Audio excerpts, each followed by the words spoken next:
Yo, what's going on, y'all? This is Marcus Rosa, aka Mazuma TV, back at y'all with some more boxing talk, man. I hope everybody's having a blessed, beautiful, positive, productive day. I'm just chilling, man. I just woke up from a crazy nap, back at y'all with some more boxing talk. I did not oversleep this time, so I guess that's what counts, man. Shout out to everybody that's in the building so far. Y'all can see that shit in my face. You feel what I'm saying? But we definitely gonna wake up and get in the rhythm as soon as you know what I mean, the camera continues rolling. You feel what I'm saying? Shout out to everybody that's in the building so far. We got some things that we currently need to discuss. We're going to talk about Teofimo Lopez and Elvis Rodriguez turning down fights with Subriel, Matias, man. We're going to talk about exactly what's going on because both of their situations are different, but we're going to hold them accountable regardless. And then we're going to get into some open boxing topics. You feel what I'm saying? Shout out to everybody that's in the building so far. I guess y'all got my notifications. We only a minute in. I already got 10 people. If we get 10 likes, that'd be very much appreciated. Let's get the algorithm on the up so that people know that Mazuma TV is live.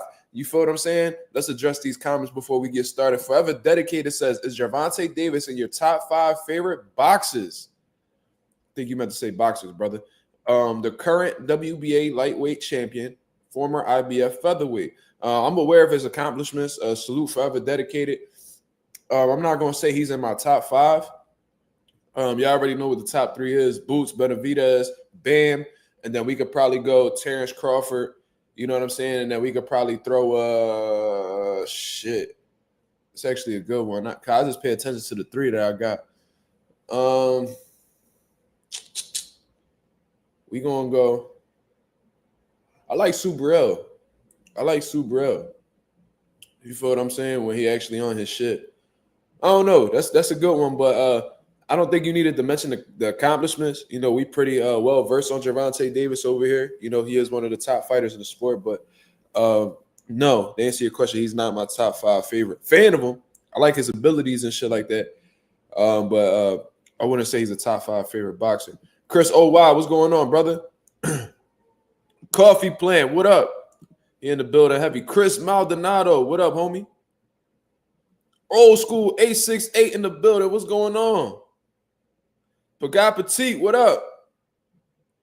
What's going on, man? We already got a few people in here, man. We gonna talk about this Teofimo Lopez situation, man.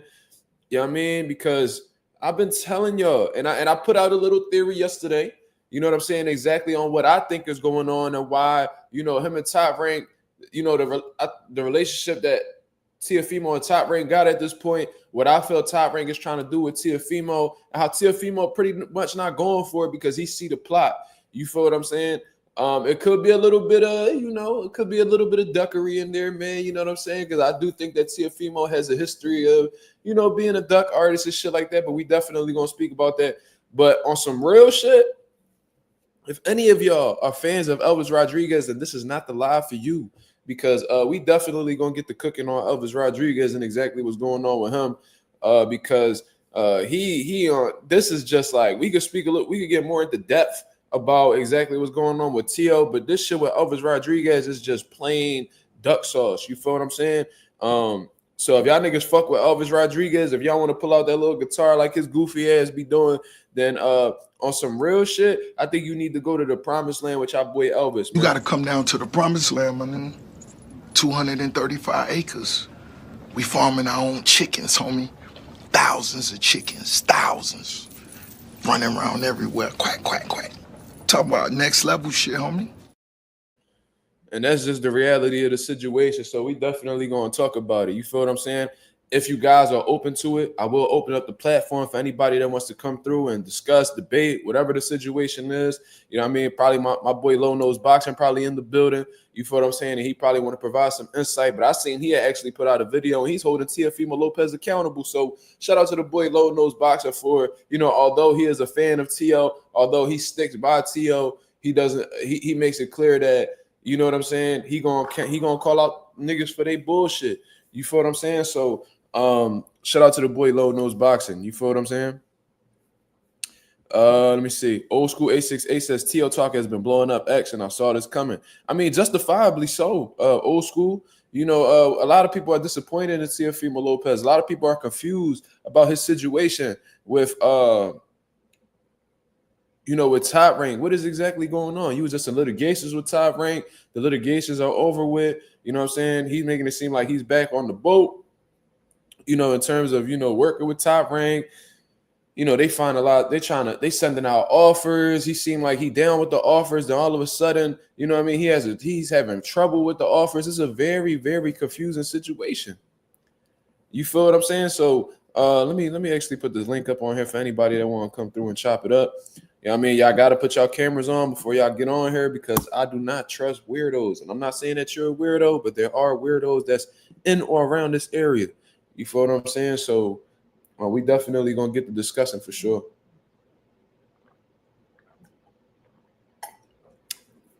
Those of y'all who saying pray for LA, absolutely. I seen that, man. That's an unfortunate situation. I hate that goes on over there, man.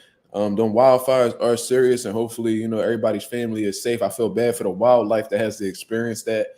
You know what I'm saying? But hopefully that's tamed within due time, and hopefully there's minimal damage done. But from what I hear, it's not really good, man. So prayers go out to everybody that's in LA, my West Coast people, and we rocking with y'all.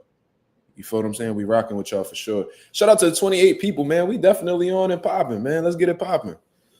But which one y'all want to approach first? He's doing a terrible job of discrediting Top Rank. Yeah, man. He should have just did what Terrence Crawford did, man. Because believe it or not, Terrence Crawford and Top Rank was having their disagreements behind the scenes. But one thing that Terrence Crawford did not do was bash them publicly. You know what I'm saying? He didn't bash them publicly at all. He stood shut. He understood that they was in a power position. And he waited until he was released, until he was able to speak his mind. You feel what I mean? And even then, Terrence Crawford didn't really say as much as Teofimo Lopez did. You feel what I'm saying? It's very dumb. It's not wise to speak out against, the power structure that ultimately still is, the power structure, that the machine that you're going against that ultimately still has power over you contractually.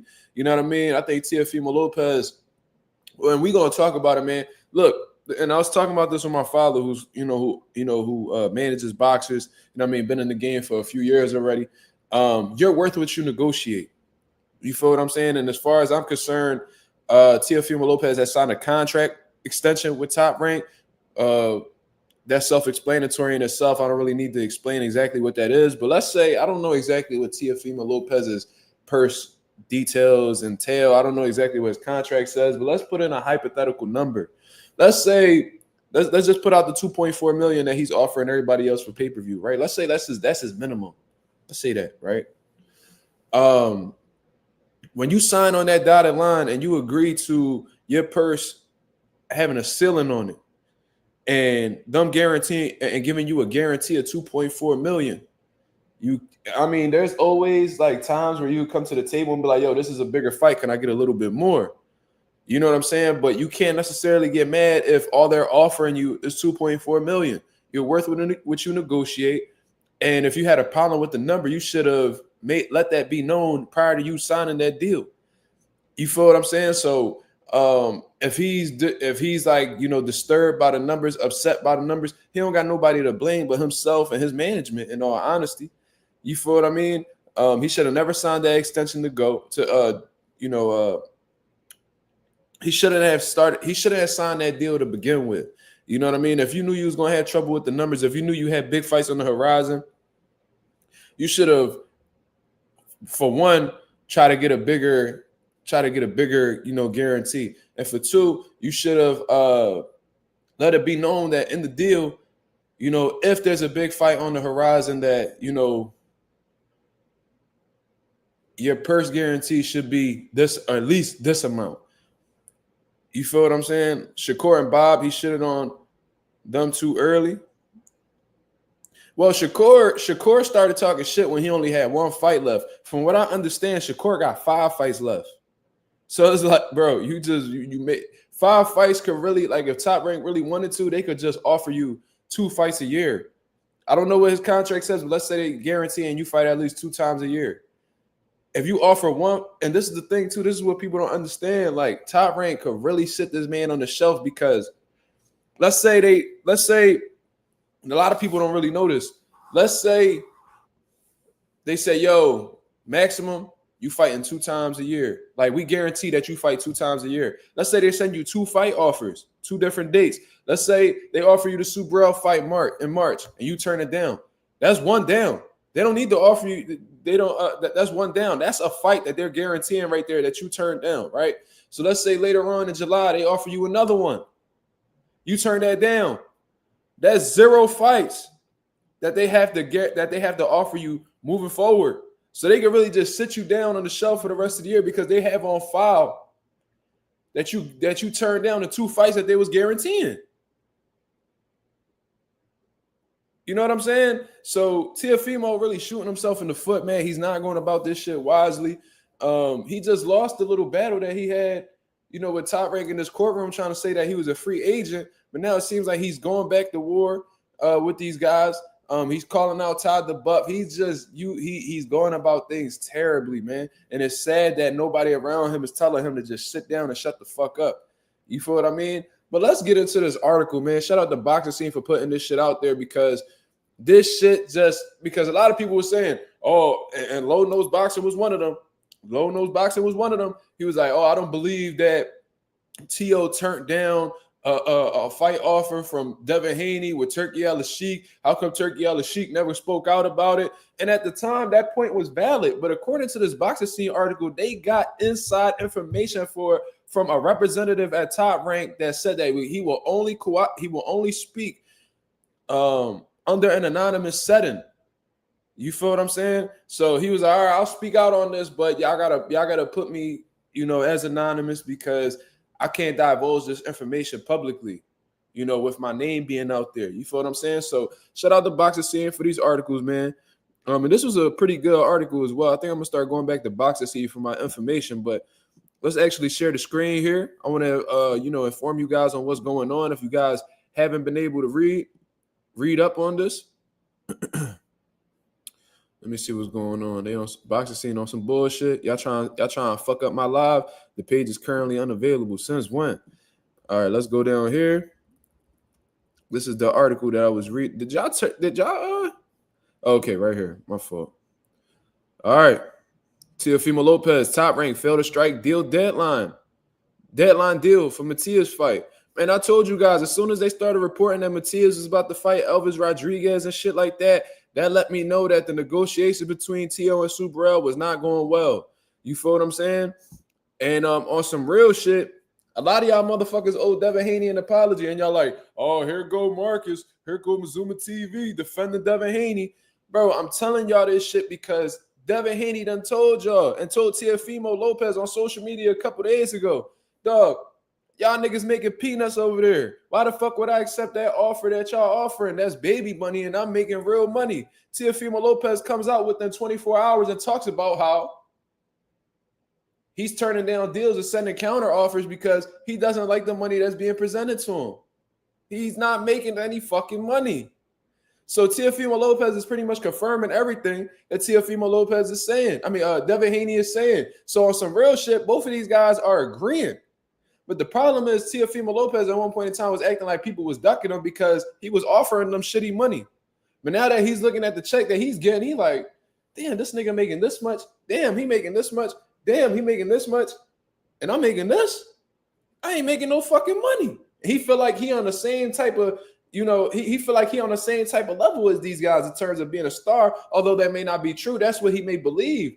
And, I'm one of very few people that actually believe that, you can't tell a motherfucker what he's worth. You feel what I'm saying? You can't tell somebody what he's worth. So if T.O. feels like, he's one of the biggest names in the sport, if he feels like, you know what I'm saying, he's worth more money than 2.4 million or whatever the fuck they offering him, then he has every right to explore options that may give him more, or he has every right to speak out and attempt to get more. But the problem is the way he's going about it. He's disrespecting people. He's talking about motherfuckers being audited and all this crazy shit that's getting very, very disrespectful. And what he's doing, like I said, he's shooting himself in the foot. But let's get into this article right here. Headline, just like I said, Teofimo Lopez, Top Rank, failed to strike deadline deal for Matias fight. And this shit just supports the theory that I was putting out earlier, man. But let's get into it. And I love how the way he started this article, by the way. Shout out to Lance Pugmire. He said, those trying to make sense of Teofimo Lopez's situation are doing so in vain, as the charismatic two-division champion and his longtime promoter Top Rank failed to strike a planned WBO 140-pound title defense against former champion Subriel Matias on March 15th at T-Mobile Arena in Las Vegas. So it seemed like they already, I didn't even hear about that. I didn't even hear about this shit taking place in Vegas at the T-Mobile Arena, none of that. So it seemed like they already had a venue, like it was that close to being done, y'all. The passing of the Tuesday deadline comes to terms left. The passing of a Tuesday deadline to come to terms left Top Rank officials bewildered, and Lopez 2027 resolute in his defiance. So they pretty much caught off guard by Teofimo Lopez moving how the way he's moving right now. He said, I am flattered. This is Teofimo Lopez's tweet. I am flattered and honored that you all would love to see me fight right now. However, I've got unfinished business with Top Rank, Lopez wrote on social networking platform X. I will be fighting this year, which is guaranteed by the powers that be. 369 soon. You will see why I did what I did. Can anybody, for anybody that's in the comments right now, can anybody tell me what the fuck Tio is talking about? By the powers that be, 369. Soon you will see why I did what I did. What is the significance of 369, y'all? What the fuck does that mean? Did this go over my head? Am I not intelligent enough to know what he's talking about? Or is he just doing this fake, deep, bullshit philosophical approach that he been doing lately? What is 369? I understand 3 plus 3 is 6. I understand that 6 plus 3 is 9. You just went through the multiplication table of 3. You went from 3 times 1 to 3 times 2 to 3 times 3. All right. So you taking us to math class a little bit. What the fuck does that mean? Can somebody tell me what that means before I move on, y'all?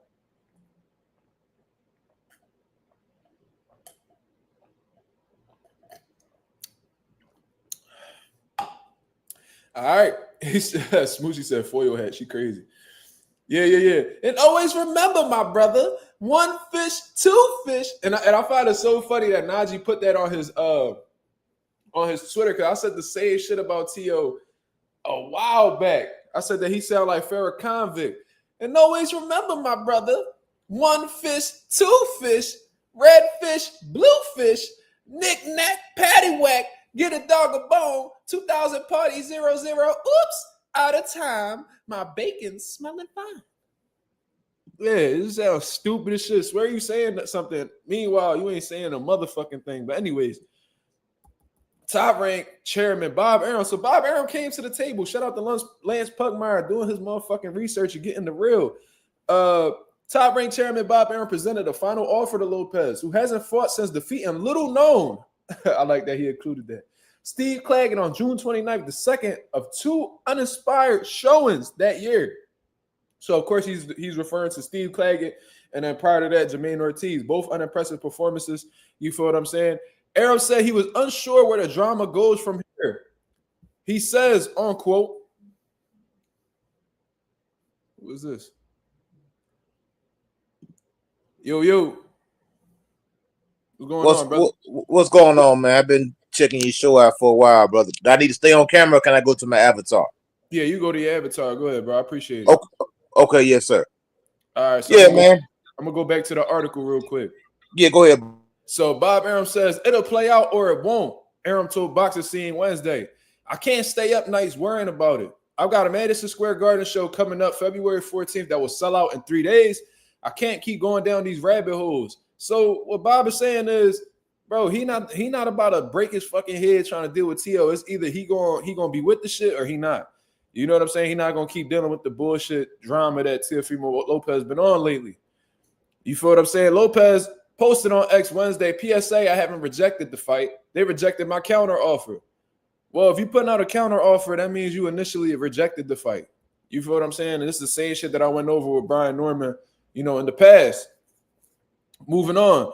Lopez has endured a divorce this year, strained with his longtime manager, David McWater, and aligned with Canelo Alvarez's attorney while seeking to escape from his deal with Top Rank that officials have characterized as ironclad. Let me see. Took shots at Todd DeBuff. This is what I wanted to get into right here. A top-ranked official familiar with the situation said Lopez has taken a delusional turn in viewing his treatment as a promoter, not as a fighter who needs to stay busy. He says he wants to fight the best and fight 4 times a year in one breath, yet he accepts Steve Claggett and Jermaine Ortiz to turn down fights like Devin Haney. This is an official at Top Rank that is confirming that what Bill Haney and them said was true. You feel what I'm saying? That he turned down a fight with Devin Haney. And obviously, for those of y'all who don't know what I'm talking about, there was an offer sent from Turkey Al-Sheikh to fight Devin Haney. And Teofimo Lopez had turned it down while mentioning that he was currently in litigations with Top Rank. Now, this is an official right here who spoke on the condition of anonymity because they are not authorized to speak publicly on the matter. He turned down $10 million in purses and seems to be running on fumes financially. No one understands the rationale. So he's saying exactly what the fuck I was saying. Don't nobody make sense for Teofimo. The only nigga that makes sense to Teofimo is Teofimo. Don't like he the only one that understands himself. Don't nobody else understand how the way this boy be moving. They confirming that he turned down $10 million in purses. In purses. So all the fights that he had turned down within this year alone was 8 figures. Not a good look at all. Not a good look at all. He goes on to say he's a really good guy and seems to mean well face to face, but he's at the point where you worry he'll look back and ask what happened to my career. Maybe he's a lost soul. Top Rank sought solutions, including an alternate bout for Lopez against top 5 lightweight contender Raymond Mortataya. But the inability to strike an agreement means Matias will be free to move on. And what happens next is anyone's guess. This is an article by Lance Pugmire, Boxing Scene. This was a great informational article. Shout out to Lance for putting this together.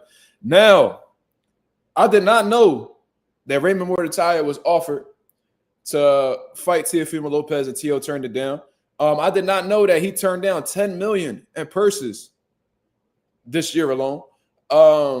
Teo got a lot of bullshit going on, man, and at this point, it's getting really hard to defend if you're a Teofimo Lopez fan. Now, let me see right here. Coach Eddie, man, let me know what you think about this. You read the article, or at least you heard the article. What's your thoughts on this? What I'm thinking, man, is like basically, in my opinion, that Teofimo Lopez is overestimating his value, and right now he's overestimating his value. Overestimating his value. Okay, go ahead. Yes, sir. He's overestimating his value, and he is a depreciating asset right now. His stock is plummeting right now. He's going to find out. He thinks that he's bigger than boxing, and he's going to find out real soon that he's going to be sitting on the shelf. And he's not going to be getting paid because it's a lot of talent right now who's willing to fight for a lot less and are a lot more entertaining than you are. Mm-hmm. And they're going to take advantage of those fighters, i.e. Keyshawn Davis. You think Keyshawn Davis is going to turn down $10 million? This kid is rising right now. His stock is going up. Teo is going down. And not only that, Teo is not in demand. There's no demand for Teo to fight because of this. It's like boxing is like this. It's like a family. And Bob Arum has a big, he carries a lot of weight in this sport. And all he has to do is put the word on Teo. Don't work with Teo. I've seen it so many times. This dude would be blackballed. He would be on the shelf. Because once you label it as difficult and hard to work with, nobody want to touch you. Because my old trainer always told me boxers come a dime a dozen. Okay, Teo, you don't want to do business? Fine. We'll find somebody else who does want to do business. Because at the end of the day, no one man is bigger than boxing, especially Teofimo Lopez. That's a fact. And then you got to look over the whole Top Rank stable, man. They have so much talent. It's ridiculous. So it's like, all right, we want to fulfill our contractual obligations with you. We guaranteeing you this. We want to give you this. But, it takes 2 to cooperate in this game, right? You need to have cooperation between the promoter or whoever's trying to get you to fight and the fighter itself. Without neither one of them, this shit, nothing's going to be moving. You feel what I'm saying? So if he's not cooperating, they're like, all right, we did what we had to do on our side. You don't want to, you can sit your ass down and we'll give our attention to people who actually want it. You know, and you mentioned Keyshawn Davis. That's a great example. You could bring up Raymond Mortataya. He's hungry on the come up, looking for looking for a world title. Abdullah Mason. He had a very active 2024. He's looking to get in title contention in 2025. I seen Jared Anderson coming back in the mix on Keyshawn's undercard. Why would they sit here and break their head? Like Bob Arum said, he's not losing sleep over this shit. It's either you want to rumble or you don't. So why would he take the time to really sit here and stress himself out with Teofimo when Top Rank got some of the most talented prospects and contenders in the sport of boxing? You feel what I'm saying? And you're exactly right. You got to remember, Top Rank been in the game since Muhammad Ali, man. They had some of the best Hall of Fame fighters to come through their organization. Mayweather, Oscar De La Hoya, Muhammad Ali. The list goes on, man. You can go down and look at their track record, man. They had some phenomenal fighters come to the organization. So as far as Teofimo Lopez, is like I say, he's a depreciating asset right now. He's like an old car that's sitting in the driveway right now, and the air is going out of no tires right now. And sooner or later, those tires are going to be dry rotted. He ain't going to be able to move. And then it's going to be crazy, man. Mm-hmm. My boy Jay Cash said Tio gonna keep Thurman himself. Shit, that's exactly what it's looking like, man. And on some real shit, am I the biggest fan of Tio? Absolutely not. I'm not. And I've said that multiple times on my channel, but at the same time, I don't never want to see him crash out and burn like Keith Thurman did. Keith Thurman had the world in front of him. He was a unified champion. And of course he had his injuries and stuff like that, but he's admitted and came to the table in interviews and said how he blatantly turned down fights because they did not seem interesting. Or he didn't feel motivated, and as a result, everybody that he used to shit on, they passed up. They passed him up. He shitted on Earl Spence on his come up. Tables turn. He shitted on Terrence Crawford on his come up. Tables turn. This man shitted on Jaron Ennis. The tables turn. So, I see Teofimo Lopez doing a lot of the same. I'm the most accomplished fighter under 30.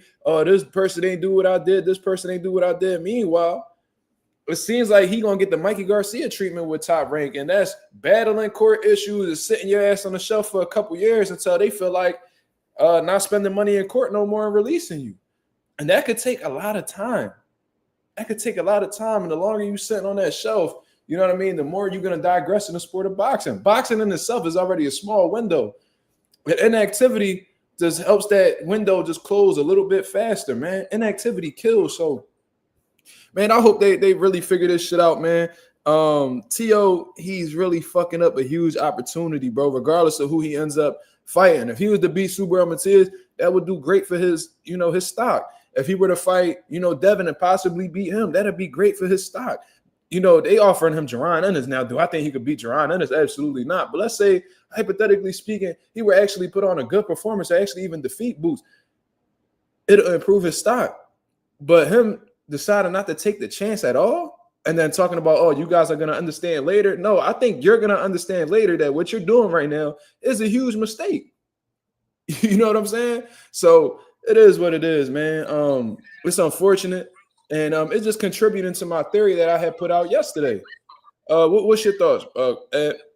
No, you're right. Hey, brother, what's your name? How you pronounce your name again? My name, you can just call me Mark, but the name of the channel is Mazuma TV. Mazuma, okay, yeah, either way. Mazuma, okay. Yeah, well, brother Mark, like I said, everything you said is spot on, man. And I think that a lot of the rest of the division right now is looking at T.O. like food. Because, be honest, he hadn't looked good. And T.O., right now, he's really trying to finesse the game. He's trying to ride off a win, a Lomachenko win, 3-4 year old win? He trying to ride off of that. Look, man, that's been 4 years ago. It might even been longer there. I may have the date messed up. He's trying to ride off. It was the pandemic, so it was like 2020. That's what I'm saying. You trying to ride off a win that you did 5 years ago. Bro, it's over with, man. You got to do something else. You look bad against Steve Claggett. Steve Claggett had you lumped up, looking like Kermit the Frog. So everybody looking at this dude like food right now. You know what I'm saying? It's like, I don't think he could beat any of the top guys. I think he gets in there with Devin Haney. I think he gets cooked. He get in there with Shakur. He's going to get cooked again. He get in there with Antoine Russell. He's going to get cooked again. He can't get in there with Matias. I think probably why he pulled out of that fight, because Teofimo, to me, I think the division look at him like food. And for him to be turning out, he's supposed to be the quote-unquote best fighter. but you turning down all these fights. This money in the bank, bro. $10 million, man. You know how many guys will fight for $10 million? And he's always complaining. Oh, the black fighters this, the black fighters that. Top rank, all they care about the black fighters. But they're giving you opportunities. $10 million you turn down. They're giving you high profile fights that you can possibly get a rematch clause and make more money. And he's thinking that he's just this big star. He's a legend in his own mind. And his fan base really isn't that big. Let's be honest. He doesn't have a huge fan base. He lost a whole lot after those, racist, them racist rants he been going on. Exactly. So it's like, man, I don't know what's wrong with this kid, man. To be honest, I wouldn't even care if they even froze this dude out, man. I mean, well, what's to stop him? I ain't fighting you. They could really freeze this guy out, man. And just let him just sit there and just beg and turn to, like you said, a Keith Thurman begging for a fight. And like you said, everything you just said, that's probably what's going to wind up happening to him, begging for a fight. They're not avoiding him because he's that good. Because there's nothing to me that's scary about Teofimo Lopez. He talks a good one. He talked about he want to fight Brian Norman Jr., but Brian Norman Jr., in my opinion, will stump a mud hole in Teofimo Lopez. I think that's an easy win. I think Brian Norman Jr. stopped Teofimo Lopez. He talks a lot, but he's not doing that. He's talking loud, but he ain't saying nothing. He's not doing anything. That's a fact, man. And to expand on what you said, man, I don't think these guys are turning down. And I was saying this from the very beginning. When I seen that Teofimo Lopez was sending out offers, because he made it transparent on social media what he was offering. And like I said, he sent the offer to Boots. That was real. His team, Top Rank. They sent an offer out to Devin Haney. They sent an offer out to Subriel.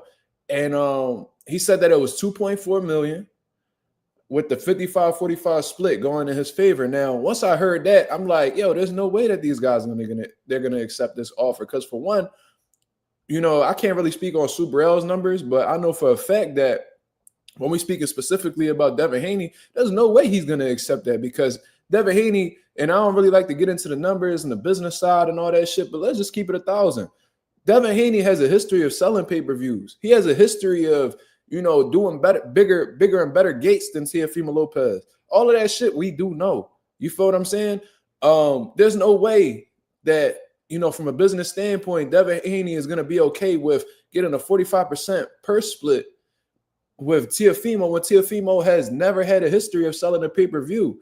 So I was telling people that there's no way in hell that these guys are going to accept this. And they're not turning down the fights because it's Teofimo. It's because of what they offering for Teofimo.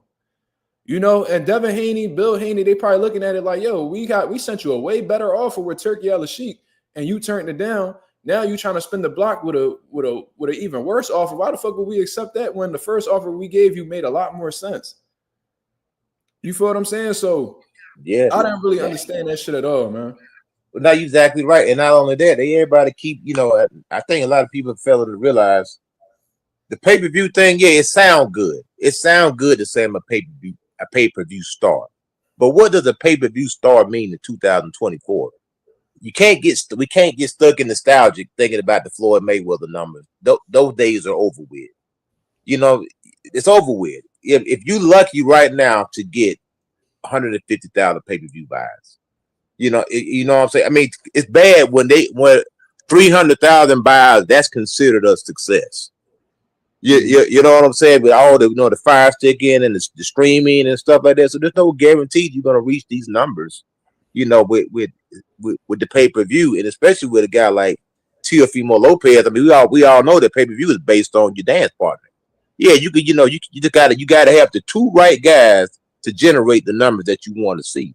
Now, as Teofimo doesn't really have a fan base like that, it's gonna really generate large numbers. I mean, we seen David Benavidez and Andrade. I think they barely broke 100,000, if I remember correctly, or right at 100,000 pay-per-views.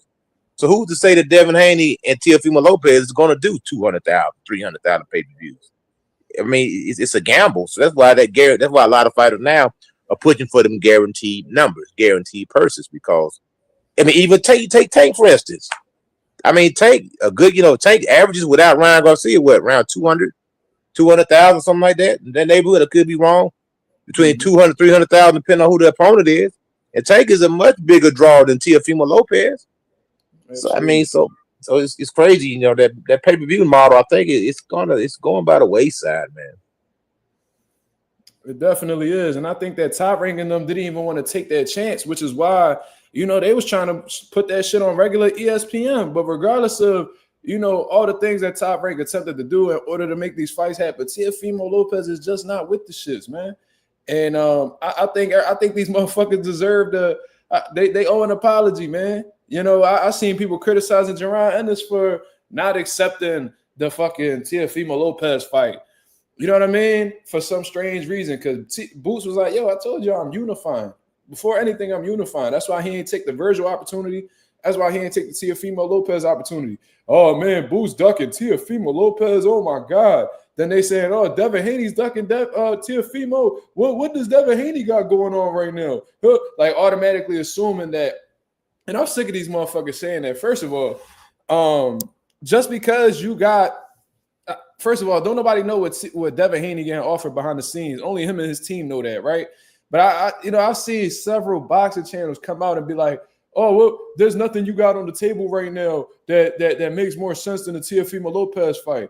Okay, if that's the case, then why the fuck is Teofimo Lopez turning down his own fight offers? Like, if it makes so much sense for Devin Haney to take this fight, then why is Teofimo Lopez having trouble accepting the fight himself? Because they know that it's chump change. It's chump change. And Devin Haney's fighting on BLK Prime. Who gives a fuck? Who gives a fuck if he's fighting on BLK Prime? Like I said, I could give a fuck if Devin Haney fought on Nickelodeon. I wouldn't give a fuck as long if it makes business sense to them and is worth more than what the fuck they offering over at Top Rank. He got every right to take it. You're not supposed to leave, like Floyd said. Floyd said, I don't leave no money on the table. You're not supposed to leave any money on the table. So when you weigh in your options and you see there's more of a financial gain over on this side, or at least I don't know what BLK Prime is offering, but if he's entertaining the BLK Prime offer more than the Top Rank offer, most likely it's because they see more of an upside on the BLK side. You feel what I'm saying? Like that's common sense to me. You feel what I mean? Exactly. So I don't really give a fuck why these dudes criticizing Devin. I just feel like at the end of the day, I think it's just a cool thing to people to shit on Devin Haney regardless of what he does. But based off of how the way Teofimo Lopez is moving right now and what he's been saying, pretty much confirming what Devin Haney said in a tweet a couple days ago, y'all niggas owe Devin an apology. But of course, they're not going to give it to him. Right. But not only that, just to segue off what you said, even with the BLK Prime, if Devin Haney is fighting on BLK Prime, I know Bill's, pretty savvy businessman. And there's an opportunity there. The landscape has changed since Terrence Crawford fought on BLK Prime. Showtime went out of business. So BLK Prime could be, trying to position themselves to be a real player in this boxing game. And if they can, draw some talent over there, you know what I'm saying, they could possibly get that platform up and running and get it going so it can be a good platform, because we need more platform for these boxers, especially with, the PBC. They're not putting on shows like they once were. And Turkey Al-Sheikh, of course, he's doing his thing, but hey, he can't keep everybody afloat. Everybody can't fight on the Turkey card, you know what I'm saying? So we need more platform. It's a good thing if Devin Haney, they can go in there, and I heard Deontay Wilder's going over there too. They can boost that platform up a little bit and try to attract some talent over there and start putting on some good shows, man. Now we got another platform where fighters can go showcase. I mean, even pro box. I watch pro box fights. I'm a boxing fan. I like boxing, so I'm not just attached to one fighter. You know where boxing is at. Exactly. That makes sense. That makes all the sense in the world. But it's like nowadays, bro, I swear to God, bro, the last thing that these dudes want to do is talk about boxing. They just want to talk about all this other irrelevant shit. Bro, like I said, these niggas could be fighting on Nick Jr. They could be fighting on Adult Swim. If they provided the sport that I love and there's quality fights, or at least have quality names on the card, I'm gonna tune in. But nowadays, it's like if you're going over to this network, it's a problem. If you go over to this network, it's a problem. You feel what I'm saying? Like, this shit just don't make any sense at all. But we could, if you got any more thoughts on this situation, you can speak it right now.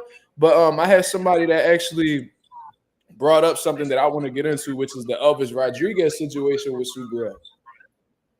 Yeah, just one more thing about this, as far as the platforms and stuff like that. Like you said, man, the more platform we have, the better it is for the fighters. I don't know why the fans would try to tear a platform down, because in essence, what you're doing, you're taking away a means for a fighter to make money. That's how these guys eat. They eat, but if they don't fight, they don't eat. You know what I'm saying? And I think a lot of fans don't realize that, so we need more platform. But yeah, go ahead and segue into the Elvis Rodriguez. Okay, cool. But I agree with you 1,000%, by the way. The more networks, the better. You feel what I'm saying? Especially if they're paying these fighters what they deserve, then fuck it. It is what it is. But anyways, Knucklehead comes on and said Elvis turned down the Matias fight. Oh, my God. And I think he also went on to say Elvis was calling Matias out when he had the Paro fight. Now it's quiet. Same with Teo. They all make call-outs when it's not realistic. Hey, man, that's a pretty common thing in the sport of boxing nowadays, man. In the social media era, that's very common. But I wanted to speak about this, man, because this is absolutely disgusting. You feel what I mean? Now, there were reports, there was rumors out here that, and this is how I knew the Teo and Subriel shit was going down the drain, because there was people coming out here saying how, Subriel and Elvis Rodriguez are closing in on the deal to fight each other, and the winner will get the #1 spot in the IBF for Richardson Hitchens' world title, right? So I ain't gonna lie, when I spoke about it yesterday, because we was just speaking about this yesterday, I spoke about how I like the fight. You know what I'm saying? If the Teofimo Lopez situation doesn't pan out, or whatever the case is, they're not able to agree on anything, I would enjoy seeing this fight. But Elvis Rodriguez, that boy in some hot water, man. He in some hot water now. We're gonna try to understand where Elvis Rodriguez is coming from, but I can already tell that this is gonna be difficult. Now, shout out to Boxing News 24. They be trolling on this website a little bit. They writing is like very, very, how can I say this? I'm not going to say unprofessional, but they be definitely loose with how the way they be talking. So this is by Robbie Bannatyne. I think I said his name right. I probably butchered that, John, but it is what it is. Elvis Rodriguez is chosen not to take the fight with former IBF light welterweight champion Subriel Matias. Instead, the 140-pound contender Rodriguez will be fighting Yomar Alamo. Now, I'm familiar with Yomar Alamo. I seen he had fought Richardson Hitchens in the past. I think Hitchens had actually stopped him. And then he had actually fought somebody else. Let me see. Let me see exactly who he had fought. But I remember the most notable fight in my head was Richardson Hitchens. And I think he fought Leon Paro as well. So, yeah, it was definitely Leon Paro. So he'd been around the block and shit like that. But this shit definitely just came out of nowhere. Now, Elvis's team excuse for rejecting the fight with Matias is that he, quote, does not deserve it. That's a strange reason for fighting him, because Elvis is not a world champion. He is just one of many contenders in the 140-pound division. Now, I agree with that 1,000%. I do believe that these writers need to be a little bit more objective, but I do agree with what he's saying so far. There's way more to gain for Elvis Rodriguez fighting Subriel Matias than Yomar Alamo, who was coming off of an 8-round unanimous decision loss to Delonte Johnson on September 27th. I agree with that as well. However, one positive from fighting Yomar Alamo is that there's minimal risk in Elvis getting knocked out. He's not a puncher like Matias, and Rodriguez's chances of winning are much higher. So they're alluding to him just wanting to take the lesser risk at this point in his career. And when you look at Elvis Rodriguez and how his career has panned out, Top Rank was building him up to be this monster. He was knocking everything out, especially during the pandemic. He was extremely consistent. He was busy. He was putting on some great performances. And then they stepped him up just a little bit with Kenneth Sims. Kenneth Sims put belt to ass. And shortly afterwards, Top Rank had released Elvis Rodriguez from their promotional stable. Then Elvis Rodriguez has signed with PBC, was there for a few fights. He was able to get back on a winning streak. And now Top Rank has re-signed him to a promotional deal. Now, if I'm thinking from Elvis's point of view or his team's point of view, the last thing they want to do right now is take an L. They seen exactly what happened when they caught their first L. They trying to remain on a winning track so they can stay in Top Rank's good graces. This is just my opinion. You feel what I'm saying? So Subriel might not be the best fight to take if you're looking to stay on a winning track. You feel what I'm saying? So maybe they feel like Alamo is the easier opponent, and they can add more to their momentum and fighting Yomar in comparison to fighting Subriel. Let me see. The excuse will be more believable if Rodriguez fought one of the A-level contenders at light welterweight like Gary Antoine Russell, Arnold Barbosa Jr., or Sandor Martin. Fighting Yomar Alamo gives the impression that Elvis didn't want any part of fighting Subriel Matias and seeing their fighter lose again. I agree. Matias would have been a tough fight for the Dominican kid, Elvis Rodriguez, so it's not a surprise that his team chose not to take this match. Rodriguez already lost to Kenneth Sims in 2021, and he's been working his way back since. Elvis has won his last 6 fights since against middle-of-the-road opposition and not against predatory sharks at light welterweight. It would have been great if he at least tried to fight one of the dangerous contenders since losing to Sims 4 years ago. No to Subriel. He does not deserve the opportunity, reports Cesar Seda. Internal sources reveal that Top Rank is managing Elvis Rodriguez versus Yomar Alamo. Obviously, it wouldn't play well if Team Rodriguez was flat out said they didn't want to take the fight with Matias because he's too risky. Now, I ain't gonna lie to y'all. I'm gonna actually cut this shit out right here. I'm disgusted, bro. I'm genuinely disgusted. For those of y'all who don't know, Elvis Rodriguez and Subriel been talking shit back and forth with each other for a couple years already. You feel what I'm saying? Even back before Subriel had gotten his IBF title, you know, Elvis was running his mouth. Elvis' team was running his mouth. And that was a fight that Subriel was very interested at one point in time. You know, even after he had first grabbed the world title, he was trying to get a fight set with Elvis, but the shit never came to fruition. And I was always wondering why, because I thought that would have been a pretty dope fight. But this shit right here in itself, it exposes a whole lot. You feel what I'm saying? How? You know, how can you fucking run your mouth? How can you even gather your words to say that Subriel Matias, a former world champion who had title defenses in his past, is not worthy of a fight with you? Elvis, who the fuck are you?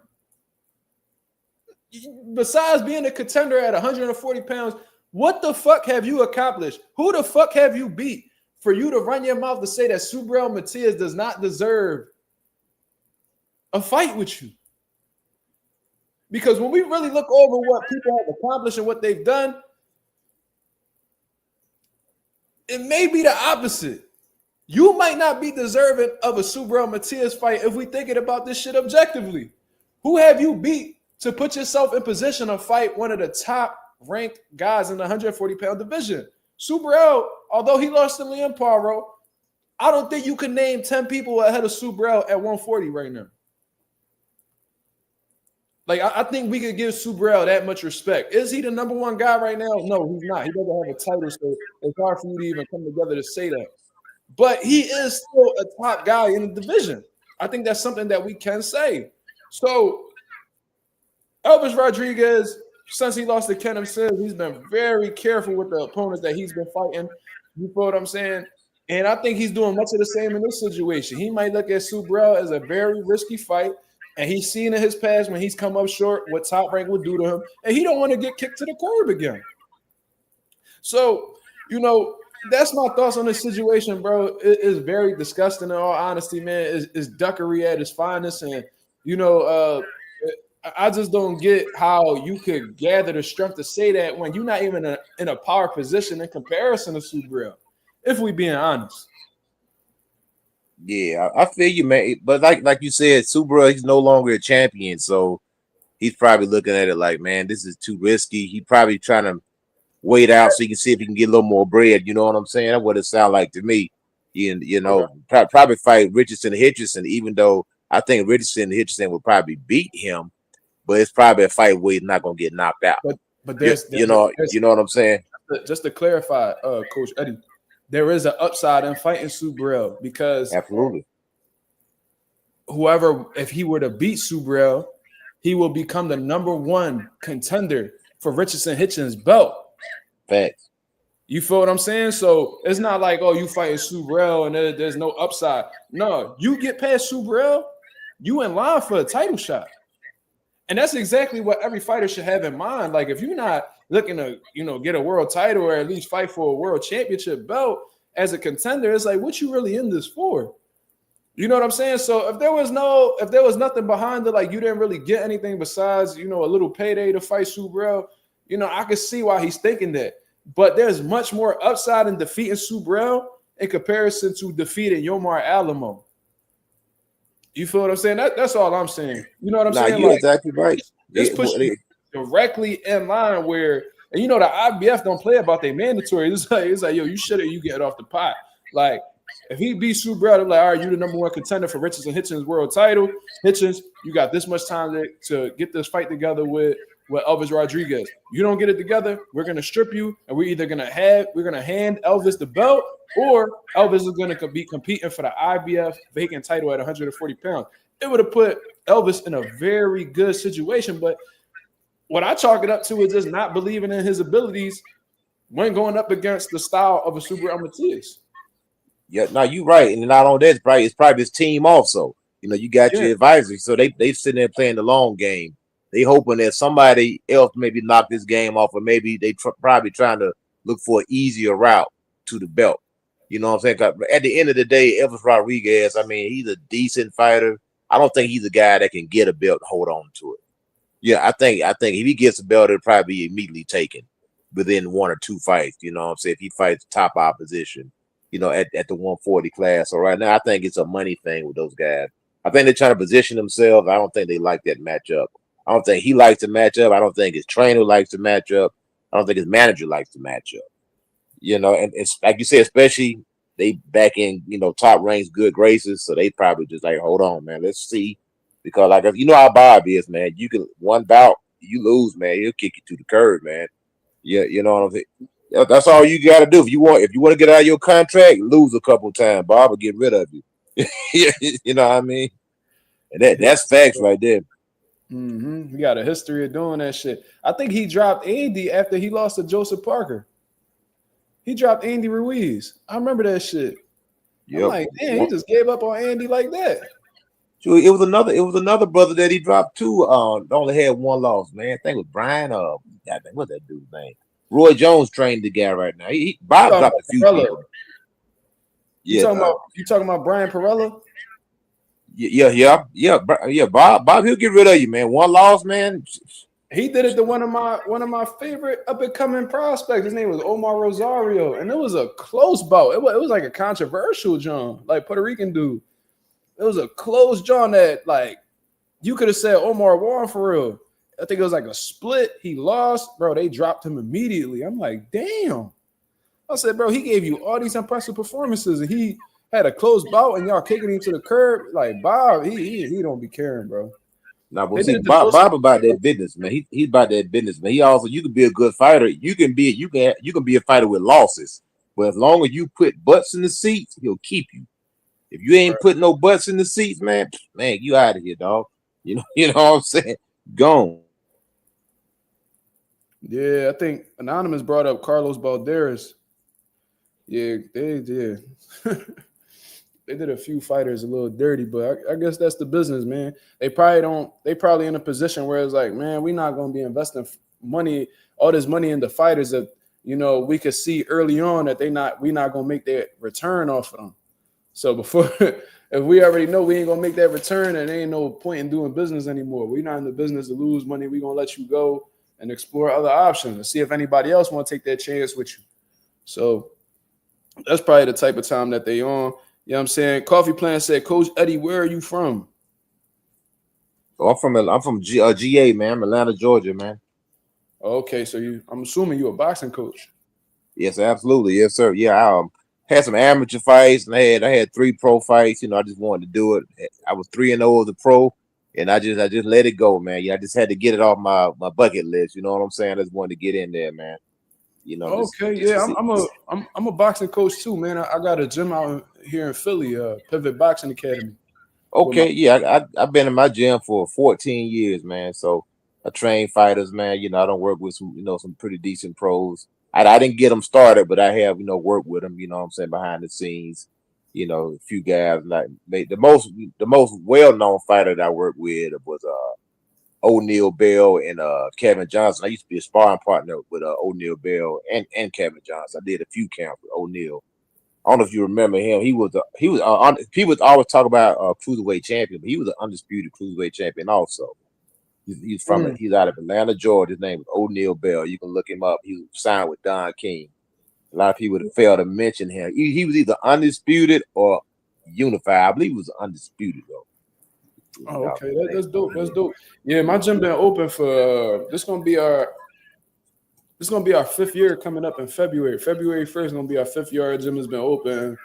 You know, yeah, good, brother. We've been doing our thing, bro. Managing pro fighters, training pro fighters. We got some talented prospects on the come up that's converting into contenders, and there's a lot of good shit going on. So I like having other coaches up on here because we don't really get that too often. We usually just got boxing fans, and boxing fans is all right, but I think when you actually participate in the sport, it's a plus. What is the thing about it too, and I came up under the tutelage of Jerry Hill. He's an old guy, man. He's like in his 80s, man. But he was my trainer, man. He was out of Fifth Street, Miami Fifth Street Gym. You know, he trained with a lot of old fighters, man, and stuff like that. And one thing he always told me, fighters come a dime a dozen. And I'm gonna tell you this too. Don't never fall in love with no fighter, man. I'm gonna give you the same advice that he told me. I heard that shit all the time, bro. Yeah.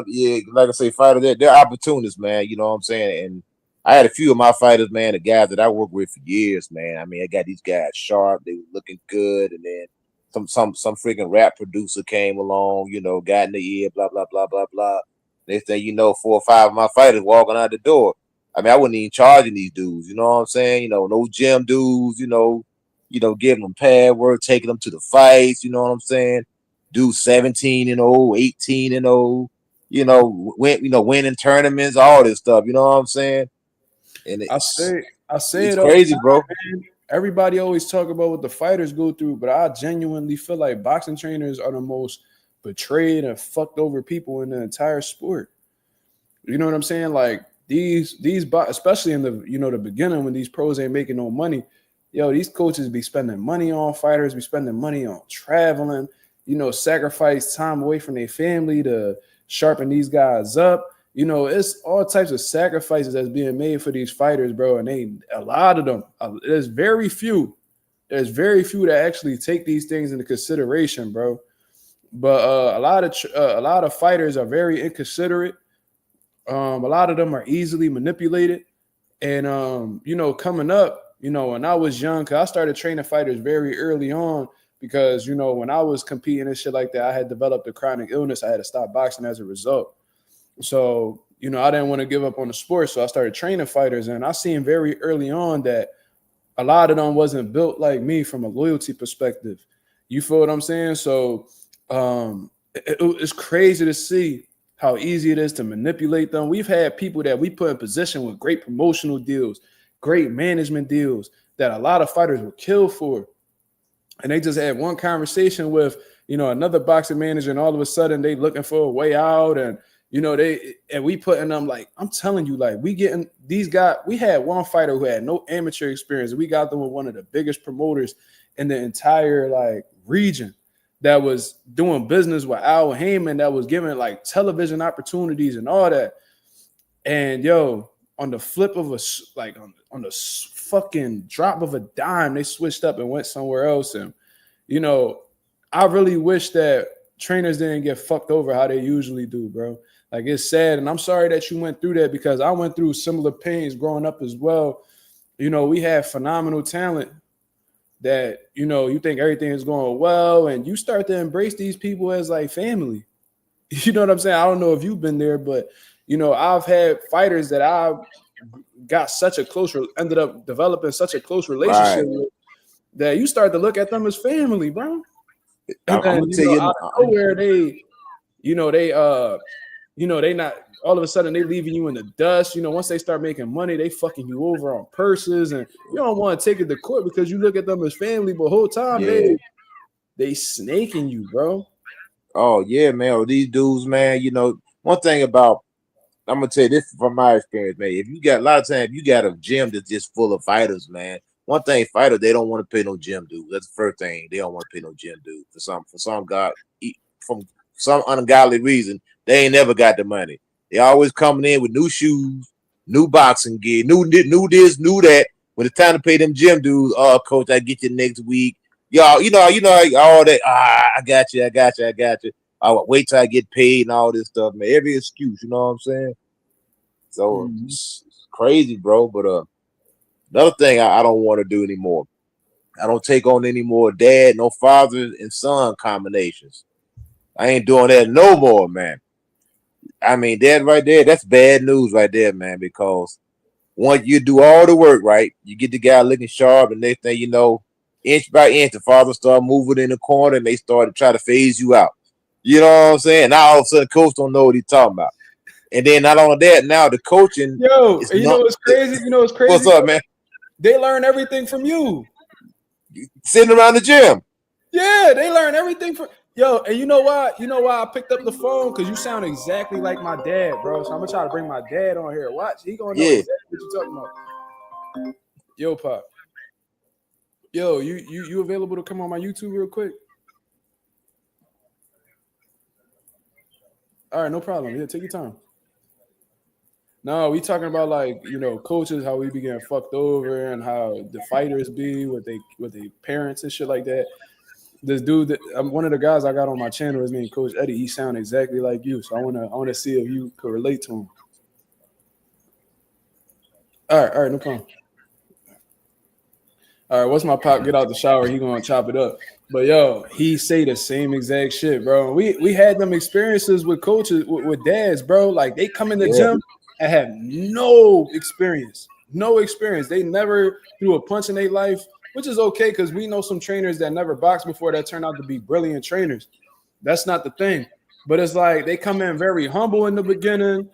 You know what I'm saying? Oh, I don't really know too much. You know what I'm saying? I just want to get my son off the ground and teach him how to box, blah, blah, blah.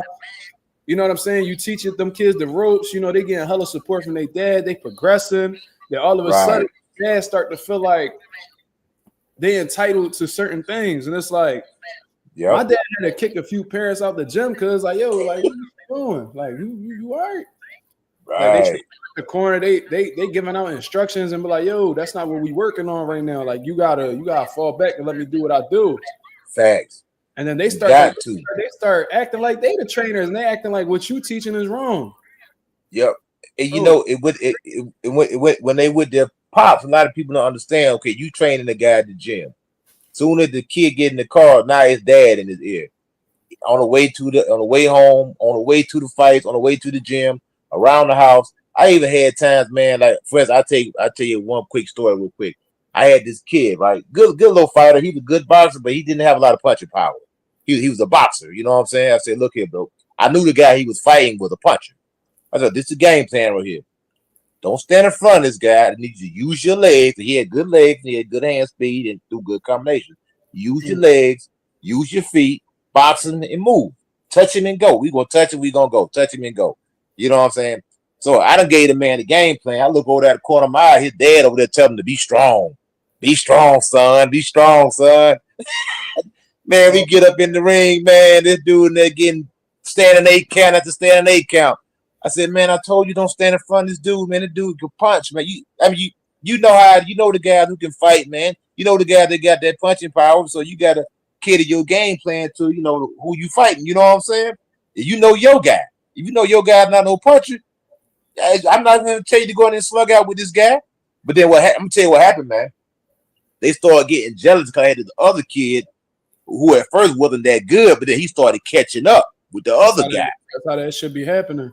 Yeah. And the thing about it, he was a puncher. So he could punch. He was knocking dudes out. And then, you know what I'm saying? Then they started getting jealous. Then the other dad started taking this. He took that guy from me. And then they started going to fights by themselves. I'm like, man, you ain't even no boxing coach, man. You took this guy off. Didn't even tell me they was going to fight. They doing fights behind my back. They didn't tell me they was going to fights, man. You know, just all that old snake stuff, man. Then they pause in the gym against you. And I'm gonna tell you another thing too. These parents think that if you ain't giving their kids no pad work, you ain't training them. Man, I take them pads and throw them in the garbage can, man. That's all they want. All they want a bunch of mid warriors, man. That's all they want is pads, man. That's it. They think pad work is like the ultimate workout, bro. There's so many other things that could be worked on without the use of pads, bro. You know what I'm saying? Like there's defense drills, there's footwork drills, there's bag drills. You know what I'm saying? Just regular workouts help as well, bro. 6 round shadow boxing. You know, however many rounds of shadow boxing you doing. You know, bag work, double arm work, slip work. We call it the speed bag burnouts. You know what Yeah, I'm saying? Even if you do a little post workout, you know, doing neck workouts or ab workouts, core workouts, like little simple shit like that could really, you know, pay off dividends. But you know, these parents be thinking that they actually know what's going on in a boxing gym and how a fighter should look or what they should be doing. The whole time they don't know shit. Whole time they don't know shit. And on some real shit, I think that's the main reason why I don't really be training these younger kids, bro. Like if you look at my stable of fighters, a lot of them I got is in their early to late 20s. I got a fighter that's 28 years old, 165. I got a 22-year-old, 165. I got a 30-year-old, 132. yeah, Because it's like these guys not influenced by their parents. These guys not guided by their parents. They grown men, so they moving off their own intentions, and you know they don't need their parents in order to get through these boxing sessions. You know what I'm saying? They paying their own dues. They driving themselves over there. I think that's the main, because I've always wanted to train kids, but every time I've had the opportunity to train a younger kid, their parents became too much of a factor. Like I'm not gonna say his name, but I had this one kid that was I started training him when he was 6, and he was ahead. He was very advanced for his age. But you know, in USA boxing, you can't compete until you're 8 years old. You know what I'm saying? So I know it was younger back then, but like at this current time, you got to be 8 you right. to compete. So we had to wait 2 years. I trained him for the 2 years, and when he was like getting ready for like his first fight, he sold a shit ton of tickets. But like all of a sudden, I'm being like slowly but surely removed out of the equation. Yep. You know what I'm saying? And then like, he's coming into the gym with his parent, and his parents telling me what he should work on for the day. Yeah. What? Yeah. What you mean? Oh, right. Yo, man, let's get some footwork drills. No, that's not what we doing today.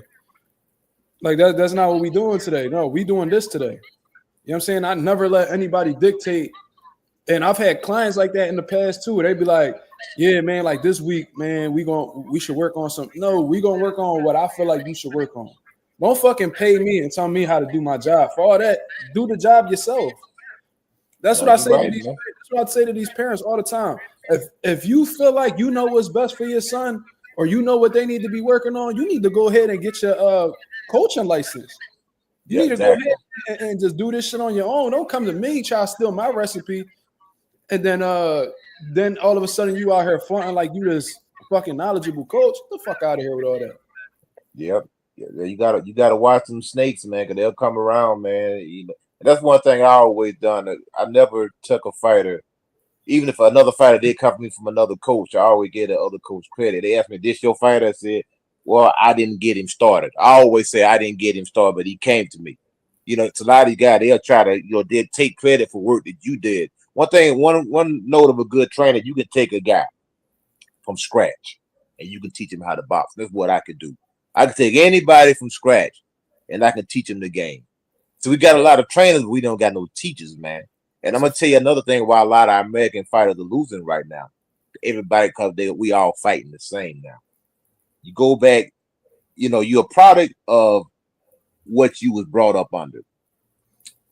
But people was watching Muhammad Ali, everybody that came after Muhammad Ali, those guys were up on their toes. They were moving, they were popping the jab. Those guys with lateral movement. Then when Floyd came in, Floyd could do everything too, but when Floyd came in, everybody started looking at Money Mayweather. They became more stationary in that Philly shell with their feet nailed to the ground. One thing has always been true about boxing: the moving target is hard to hit. That's why these guys can't deal with Alexander Usyk, because he's a moving target. If you stand still, you're gonna get shot. You know what I'm saying? And that's what you train. Once you get your feet good, and you train your feet I have excellent feet. I'm 46 years old. My feet are still excellent. You know what I'm saying? Because I always train my feet. And that's one thing, that the feet are so important in boxing, man. I mean, you can just do a whole lot with your feet. It's move those feet, move your hands, and be smart. Know how to set traps. Know how to predict what's going on. And also it's about taking control. A lot of people don't know how to master the ring. Yeah, it's cool, to do the heavy bag, the speed bag, the mid stuff. Learn how to master the ring. It's called ring generalship. Once you learn how to master the ring, because the ring is a tool.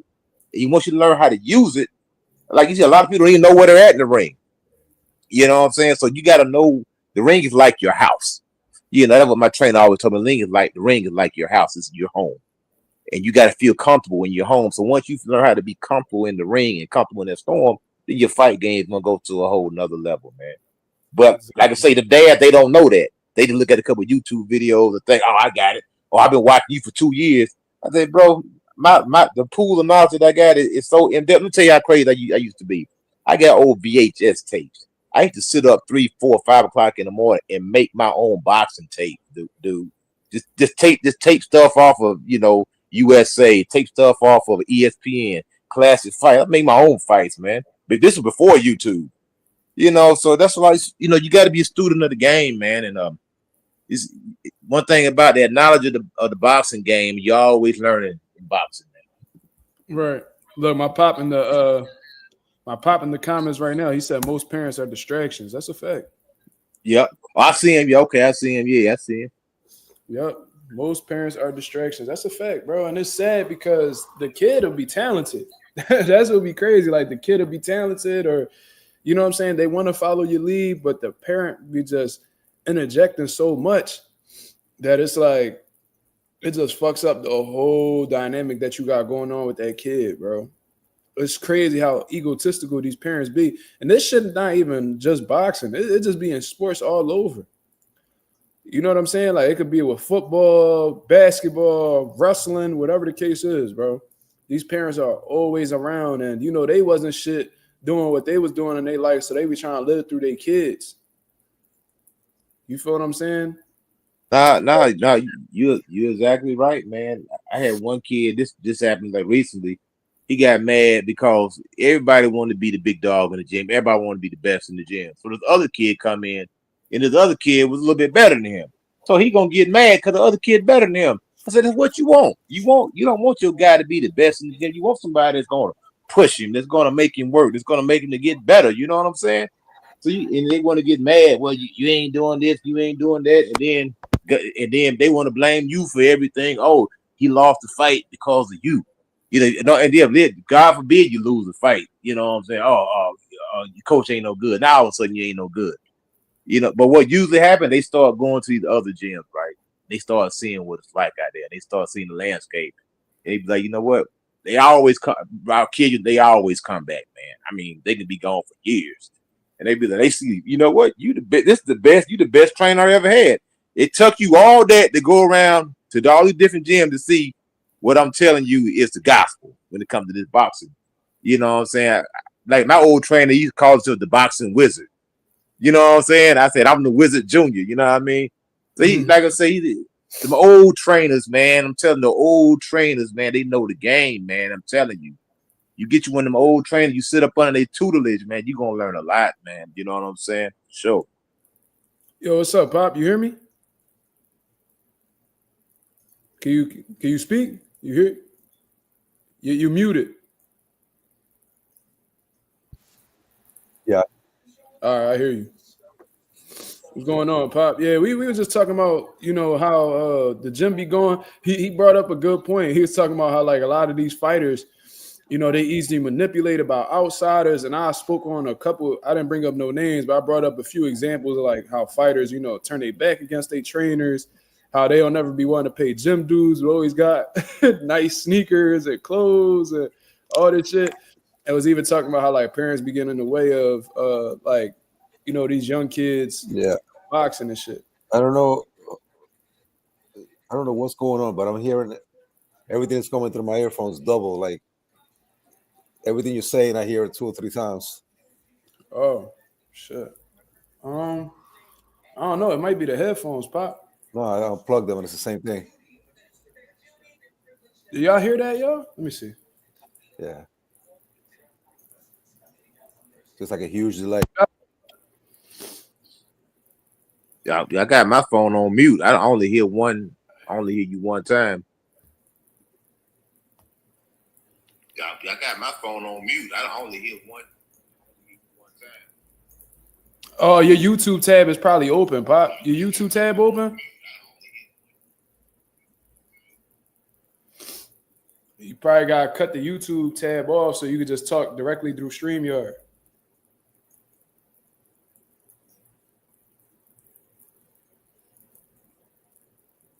All right, you muted again. All right, let's try now. Can you hear me? You hear me? Yeah, I hear you now. Now we're good. All right, we good. Yeah, so that's what we were speaking about.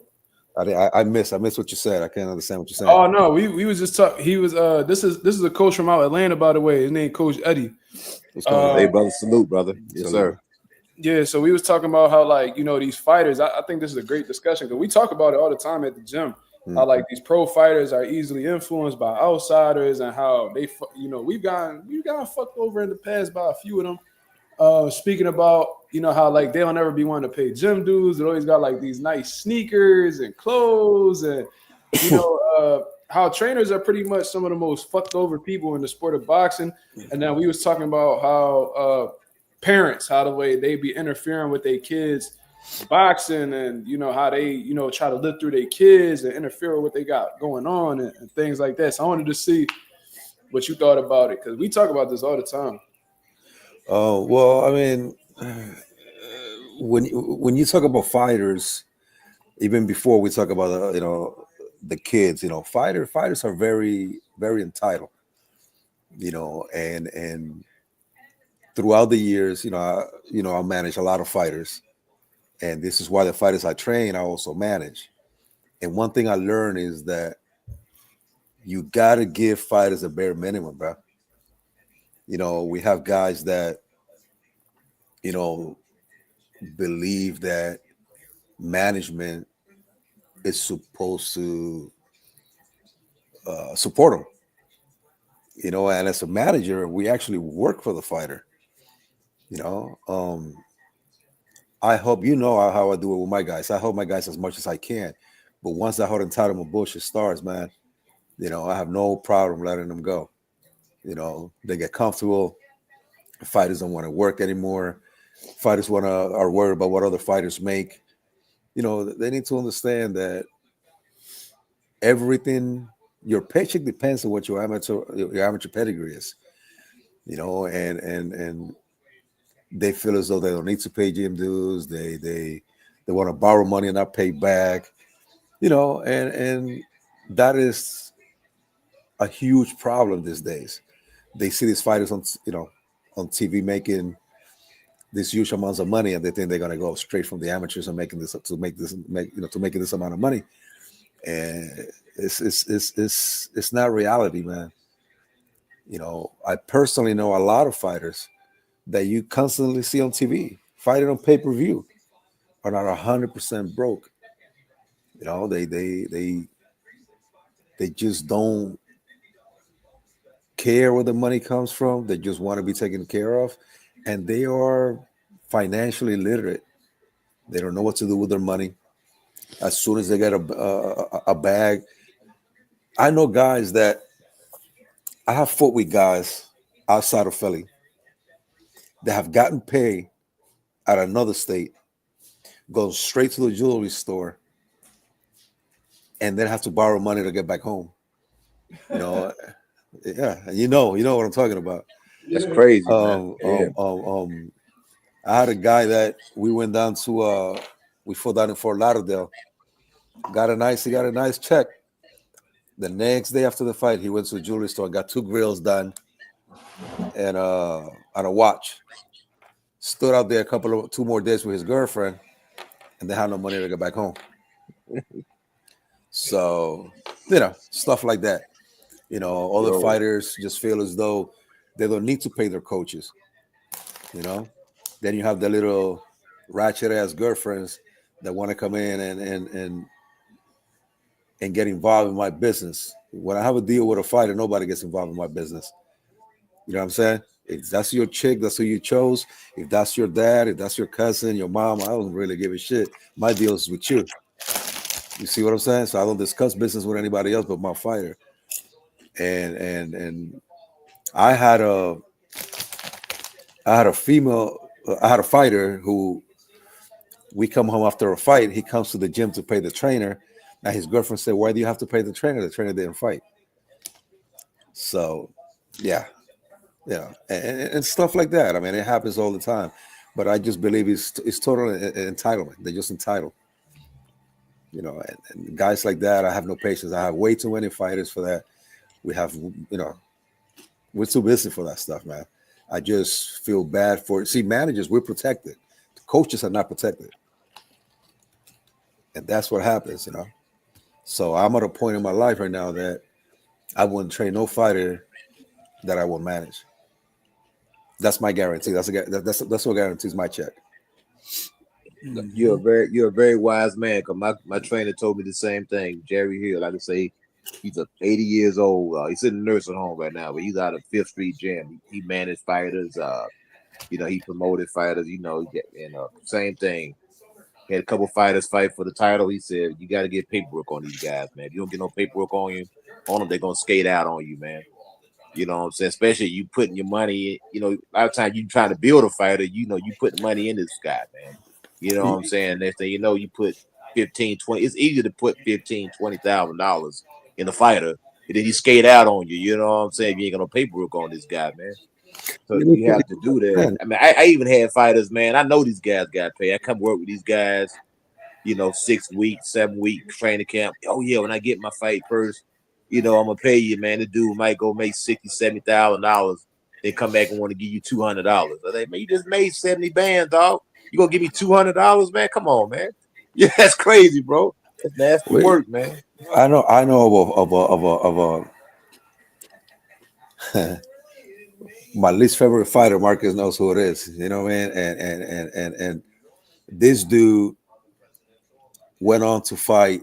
Uh, I'll say who he went to fight Zab Judah, and that was, I believe, his 18th, 19th fight, something like that, maybe 20th. Had never paid the cutman. The cutman had never gotten paid. Um, After the Zab Judah fight, the cutman said, "Listen, I need my cut." His cut was 50,000, and this dude turned around and said, "You working for me is payment enough," and fired the cutman. So he went 20 fights with this cutman and never gave him a dollar when he was making millions of dollars. I mean, I know world champions right now that owe $500 to the guy that got him the trunks, or petty shit like that, man. Petty shit like that. And Yo, one reason they don't play with me is because they know I'll call them out in a heartbeat. right. You know what I'm saying? I could tell you a story, man. I ain't gonna mention the guy's name. I'm just gonna put it like this. He fought Vladimir Klitschko. I mean, Mm-hmm. I'm sorry, Vitaly Klitschko. I'm just gonna say that. Mm-hmm. This dude right here, he's the old trainer that he trained, because he left that gym because he owed dude some money from the fight. He owed him like $50,000. You know what I'm saying? Because he didn't pay him his 10%. So he left that gym, came to my gym. His old trainer came up there with a pistol, looking for this dude, man. Oh yeah. Oh yeah. You know what I'm talking about? Because the man owed him, 10% of that fight purse that he got when he got Vitaly. And I mean, when he fought Klitschko. You know what I'm saying? I said, yo, man, I had to defuse. I said, yo, he's not here, man. You know what I'm saying? He's not here. And he wasn't there. I'm glad he wasn't there. But that dude literally came and he had a pistol in his pocket. He was pissed off. He said, where's he at? I know he here. Where is he at? That dude walking through the gym looking for this guy, man. No, He finna it put some hot happens. lead in him for $50,000. A lot of bread, man. Listen, man. $100, $200, $300 might not be a lot to certain people, but that's a lot to other people when that's all they do. When you have a man that's retired, that just sits in the gym all day waiting for the fighter to train him for 8 weeks. He has to wait for 8 weeks for this fighter to fight, so he could get a couple of $100, and then you're gonna burn him. Like, that stuff would never. You know what I mean? Like again, I wouldn't allow that stuff, and that's the problem. Like I said, trainers cannot get fighters into contracts. You see what I'm saying? Like they can't. So the commissions will not honor that contract. When my fighters fight, the first thing I do is pay my trainers. That's the first thing I do. I mean, sometimes what I do is that I include the trainers, because I have a co-trainer, and I have a co-trainer, and Mark works with us too.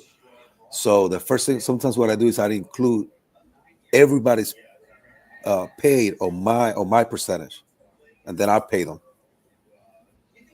And that is like that. I make sure everybody gets paid because I'm just not doing that, man. It's you know, my co-trainer right now was my trainer, and I'm not gonna allow him to get burned. And at the end of the day, it's if a fighter does that at a gym, he's gonna do it on the next gym, and so on and so on. Because some people, you know, one thing about some fighters are nice people, but they got fucked up ways. Excuse my French, but they do got fucked up ways. You know, I had a fighter that in the beginning burnt me for my percentage and went and bought his bitch a beauty salon. You know what I mean? Stuff like that. Stuff like that. I don't get burned anymore.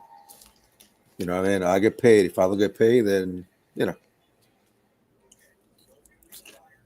it's not gonna go that good. It's not gonna go well. Now when it comes down to the kids that you guys were talking about, I have plenty of issues. We have a lot of amateur fighters. We have a lot of kids in our gym. We got over 150, 160 kids probably in our gym right now. And parents know. I have signs all over my ring. All over my ring. Parents are not allowed beyond this point. If I'm coaching your son and you say something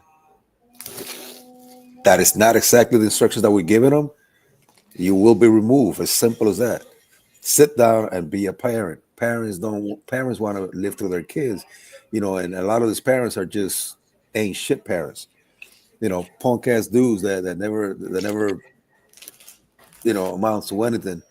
Punk ass dude, all they did was get beat up in school. Now they're thinking their kid is a superstar. And want to learn as much as they can, and they think that in 6 months they could become a trainer, then go on and train their own kids. That's my least favorite type of people, man. And I toss them the hell out of my gym quick. Like I toss them out quick. I am not gonna do that. First of all, you're doing this because you love the sport. You're helping this guy again. I do this 12 hours a day myself personally. I got enough professional fighters. I don't need to work with amateur fighters. I do this because I like to build amateur fighters. Pro fighters get old by the day. The way I run my place is I see it as a baseball farm system. You start the kids young, you keep bringing them up. By the time the older ones are on their way out, the other ones are ready to turn pro. That's why every year we constantly have guys turning pro. We created a system and it works. And nobody's gonna come and listen. I'll tell you like this: Philly has many gyms. Philly's a huge boxing community. There's probably three trainers that are allowed to walk in my gym. Trainers come to my gym and they call from outside. They're not going inside my gym without. You understand me? It's just what it is. You come to my gym and you have a conversation with one of my fighters, we're having a problem. I have trainers reaching out to my 10 and 11-year-old kids talking about, I know you train at Pivot, but if you ever, wish to switch gyms, I would love to train you. Like dumb shit like that. First of all, why are you on a little kid's Instagram page? Why are you in their DM?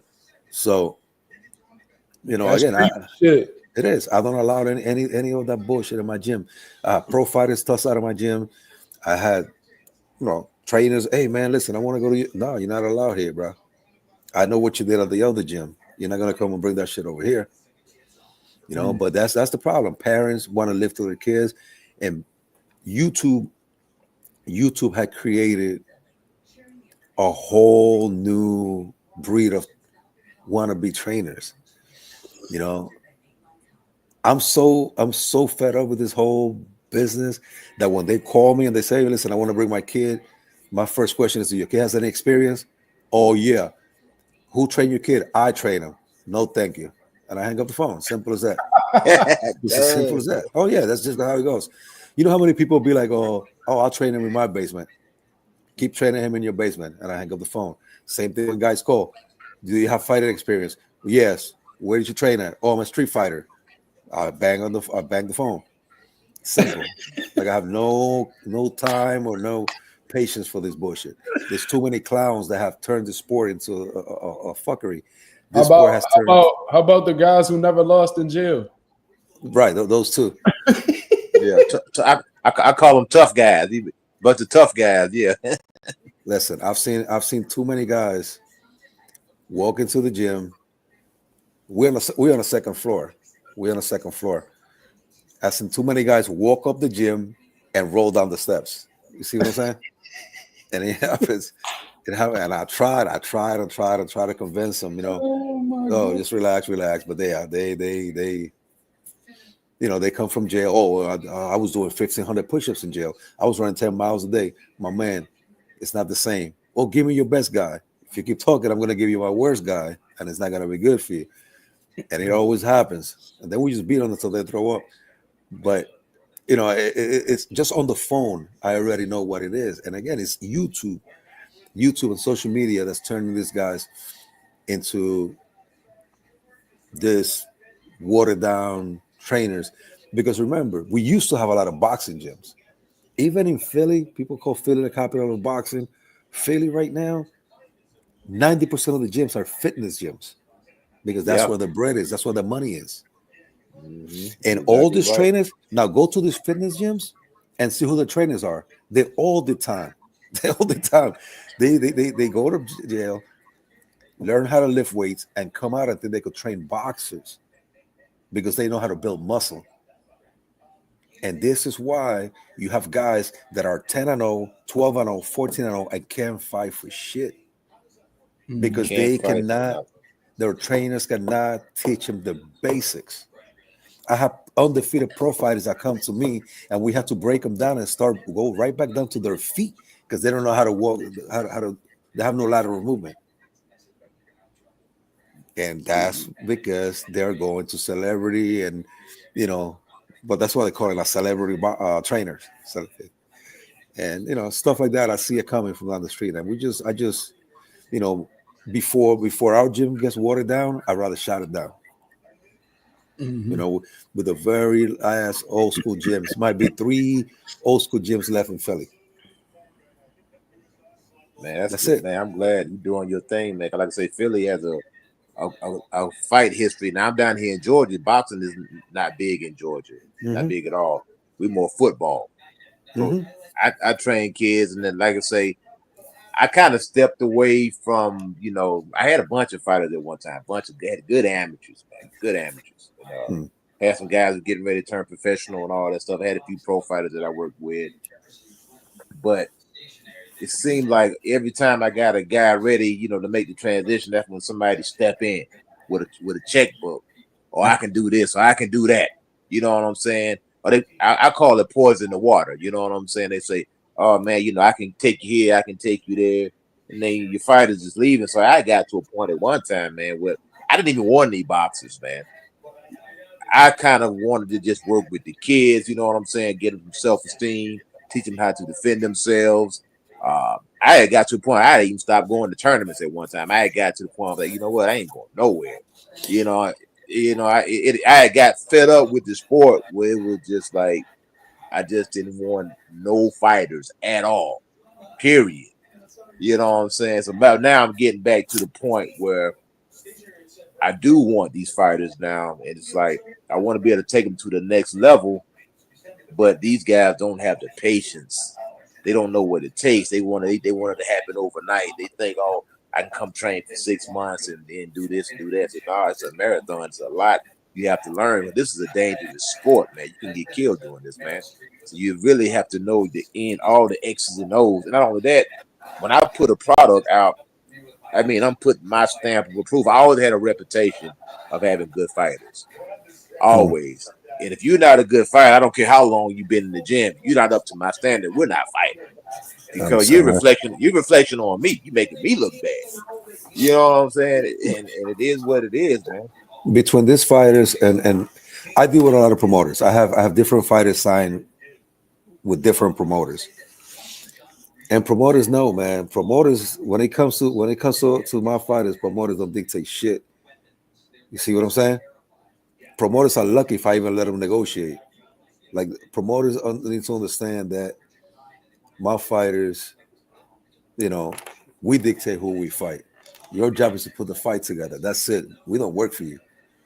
You see what I'm saying? We don't work for you. I work for my fighter. And my business is to get my fighters the best deal I can. The more money my fighter makes, the more money I make. The promoter's job is to pay you the least amount of money. So promoters know we control the ticket sales out here. We sell a lot of tickets, so we can fight on anybody's card. And the only way I sign with a promoter, or let my guys sign with the promoters, is if we are allowed to fight in other promoters' cards. You see what I'm saying? But again, people got boxing messed up right now, man. These promoters think this fighters work for them, and I just had a conversation with one of my promoters maybe 20 minutes ago. You know what I mean? I just told him, I said, my man, listen, you keep throwing these people at my guy, like this is who we fighting. Go make the fight. That's your job. Go make the fight. But promoters want to be managers and managers want to be trainers, and it's just then at the end of the day, the trainers are the ones that suffer the most here, right? Trainers do all the dirty work, and promoters just show up to the fight and collect a check. We don't allow that stuff, man. Once you allow it to happen with one fighter, it's going to continue to happen. That's why sometimes I see these big promoters with these big fighters, and they're, this person's got to fight this person, man. You don't got to fight nobody. At the end of the day, the fighter has the last say so, man. And that's the way I do business. If you can't do business like that, then we don't need to be doing business. But slavery is over. It's been over, right? Too many fighters in slave contracts, man. Listen. Like Teo. Right. And I can stand Teo. He should be on a slave contract. But again, it's just not right. Hey, man, his papa. So, yeah, it's messed up, what's happening to some of these fighters. I write my own contracts. I get my own guys out of the contract. I've gotten plenty of guys out of promotional contracts myself. Most promotional contracts are bogus, bro, are illegal. But fighters are ignorant to that. Fighters are illiterate to the law, man. If you're gonna be a fighter, you need to educate yourself, man. What's right and what's not right. But they get blinded. They put 10 bands in front of them, and they get blinded. They sign whatever. Most fighters don't even look at the contract. They just sign it. So the promoter doesn't do anything for you. And when the contract is about to expire, he gets you that one fight that's makes you over 50,000. You take that fight that locks you in for another 3 years. You see what I'm saying? So they did nothing for you for the first 3 to 5 years, and then at the end of the last year, they give you one fight and they lock you in for another 3 years. You get me? Yeah, kind of like how Don King used to do things like that. I guess a lot of them do things like that. But you know what? Don King is the only one people talk about because he was the most vocal one. But Baba Aaron, all them cats has been doing this forever, man. Yeah. Again, I deal with a lot of these promoters, and they either fuck with me or they don't, which it makes no difference to me. As long as my kid gets paid, that's all I care about. I know how much fights are worth. Before I got into this, I used to hang with a promoter constantly, every day, learning the business. I know what a fight costs. I know how much a promoter is putting out. So guess what? You as a promoter, you are not going to make more money than my fighter. Unless you're getting punched in your face, the way my fighter is getting paid, is getting punched, you're not going to make more money than my fighter. That's crazy. That's dead. Like that's not going to happen. And that's why some promoters, like I said, some of them mess with me, some of them don't. But that's okay because my fighters are happy. And that's who I work for. I don't care about a promoter. We have a working relationship. But at the end of the day, again, I don't work for you, man. Neither does my fighter. And for these promoters, they think they're fighters. Nothing burns me more than when a promoter comes and say, "Hey, listen, oh, you're fighting this person. Who approved that? Who did you ask? Did you ask the fighter? Like, you don't dictate who we fight, man. This is it's just not the way it works, man. And but again, a lot of fighters get blinded. You know, then you have the whole, well, I'm gonna give you an apartment. Oh, well, I'm gonna give you a car. I'm gonna give you this, and that. And you don't understand that on the contract states that you gotta pay all that money back. So what happens now? Now you take a so now you take a 20. Let's make it an even number. So now you take $100,000 fight, right? I want everybody to pay attention. If this fight is in here, I want you to pay attention to this. You take 100. You're gonna make $100,000 for this fight.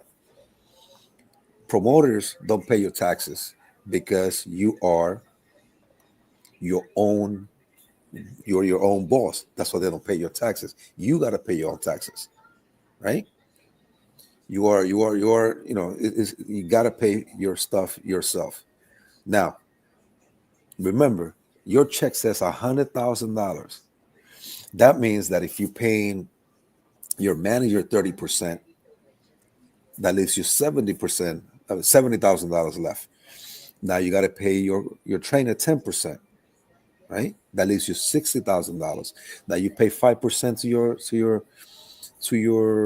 your cutman. That leaves you $55,000, right? So $55,000 on $100,000 check. So pretty much 50%, right? Now, when you pay me, you pay or me as a trainer, you pay me as a trainer, you pay me as a manager. You just ended up with $50,000 out of the $100,000. Now, you just wrote me a check or you just gave me cash or whatever. You didn't W-9 me. You didn't give me a tax form. So to Uncle Sam, you made $100,000. Yeah. Right? So what's the tax on $100,000? About $28,000, man, depending about federal, about 28 grand. It all depends on the state, right? Yeah. In some states, it could be up to $40,000. So guess what? You just fought for $100,000 and you ended up with $9,000. And that is without the tickets that you took on credit from the promoter for your homie, right? The bitch that you flew in, right? Right. So you just got paid $100,000 and might probably end up with $5,000. Crazy. And this I happens. Go ahead. I got a question for you because I want you to tell me how to do this. I got a fighter, man, because I want to get it. I want to move this guy. He's a good amateur. Mm-hmm. I think he'll be a good pro. He done gave a lot of good pros to business. Mm-hmm. How would I go about moving this kid? He you know what I'm saying? What's the first steps I need to take? How old I is he? want to move this kid. He is 21 years old. Okay, and how many amateur fights he has? About 60. 60. Did he win any nationals? Any? No. We won a couple regionals, state regional. We didn't win any. We went to national. We didn't win any. What I would suggest is the first thing you need to do is lock him in as a management contract. If you don't do that, you're wasting your time, right? Okay. That's the first thing you need to do. After that, you need to start building his social media presence, right? If you can sell between 50 and 75 tickets, that will pay for your bout. Now, remember, I haven't mentioned a promoter or anything like that yet. So if you could sell between 50, 75 tickets, 70 tickets, that will pay for a 4-rounder. Any promoter will put you on if you cover your bout, right? Because remember, your kid doesn't have a huge amateur background. If you could do that 8, 7, 8, 9 times, now you take that kid to a promotional company. It's a lot easier to get a kid signed that has 6, 7, 8 fights than a kid that has no fights, because they're going to give you the bare minimum. They're going to tell you, The same questions I just asked is what they're gonna ask you. How many fights he has? What did he win? So why would I give him this? Why would I give him that? You get me? So the first thing you want to do is you want to build. You want to get him 6, 7, 8 wins, and you can do that by just building your ticket sales. If you could get sponsors, don't give them that bread. Grab that bread the sponsors gives you and buy tickets. Okay. You understand me? But you don't need to sell 200 tickets. You don't need to sell, you know. I was putting 3 and 4 guys on one card and covering all the bouts with tickets. Once the kids start selling, you know, and covering their bouts, promoters will fight over him because it's not costing them anything. So that will be the best way to move this kid. You know what I'm saying? See, Now, down here in Georgia now, Mm. this is what these promoters do down here. They try to make you buy a slot fee. I don't pay slots. But you know the game though, right? They Of want you course, to buy a slot so I fee. charge you $700 for the slot. Yeah. And then they I know. want you to cover, of course, the opponent, the travel, the food, and all that. They want you to cover all that. You know what I'm saying? This is why you got to build your ticket sales, because you say, okay, I'll cover it. Let me get $4,000 in tickets. You see what I'm saying? Yeah. So it's not coming out of your pocket. It's coming out of who supports you. You know? And if you're in a little town or something that that people support, I mean, that'll work. But if you try to go in your pocket and just start buying him bouts, each bout is going to cost you like $4,000 or $5,000. Yeah, 'cause I think right now the going rate for a 4-rounder, man. Back when I was fighting, I used to be able to get it when I fought. $400, $600. That's a long time ago. Now 4-round fights costing you $1,500, $2,000 for a dude that's come in to get knocked out in the first round. You know what I'm saying? It is, but there's ways around. There are ways around everything. You see what I'm saying? But that will be the best way to move them. I mean, that's all I can tell you. If not, try to hold him back a little. He's 21. Try to hold him back another year, and try to go to the nationals, man. If they do take boxing out of the Olympics, like they're saying they are, we're gonna get a whole shitload of inexperienced fighters turning pro ahead of time because there's nothing else to look forward to. Right. So that means that opponents are gonna have to drop their prices because it's gonna be too many opponents. Yeah. Yep. So I'm sorry, I'm just reading something here from Victor. It says, "Is a purse considered a commission price gift when it comes to taxes? It's earned income." Yeah, it's not a gift tax. It's earned income. It's the same thing as if you get up at 8 o'clock in the morning and go to work. Mm. You know what I'm saying? Right. And then and then they wanna again on $100,000 purse, you could mess up and end up with $5,000-$6,000. But you're already thinking you're gonna make 100, so you already order a nice ice out wash, right? you order new rims for your wheel, So so now you got to go to your promoter and be like, "Hey man, let me get an advance," and you start taking advances. Now your next 3 fights you're fighting for free. Yeah.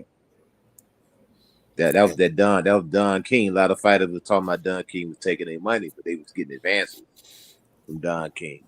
I know fighters that Don King will give them suitcases full of money and tell them, "Here, take this $1 million," and when they get home, it's only $500,000. And then he'll be like, nope, there was $1 million there when I gave it to you. Dang, Don King was doing some dirty work, wasn't it? You know what I'm saying? But again, he's not the only one that's been doing this stuff. He was just doing it straight Yeah. up.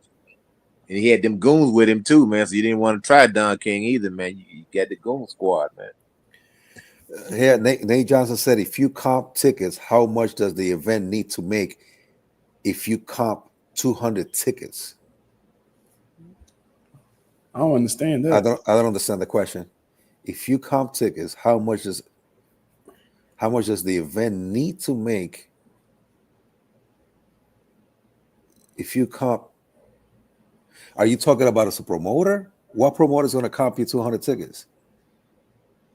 Yeah, that's Some of the smaller. backwards. I don't understand. Hey Nate, you gotta explain that a little better.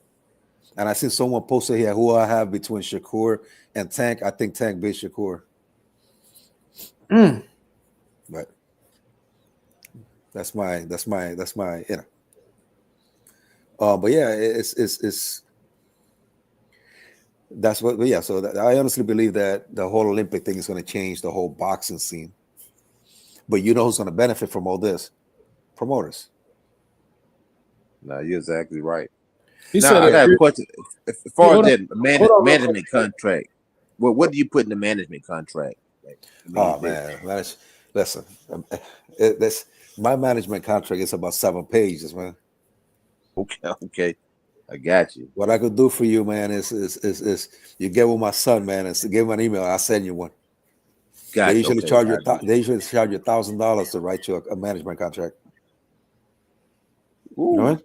Yeah. Yeah, because like a lawyer writing that joint, right? Well, it is a lawyer, but again, why do I think Tank will beat Shakur? I think Shakur. Okay, I like Shakur. I think Shakur here. Let me show you real quick. Right here, it's a little questionable. And I think when shit, I don't doubt his skills. I just think that Shakur gets hit. Now, I don't see Tank knocking Shakur out. I think Shakur gets hit with something and gets on his bicycle and just won't fight. That's what I mean. That's what I'm thinking about the fight. And again, I'm not a big fan of either.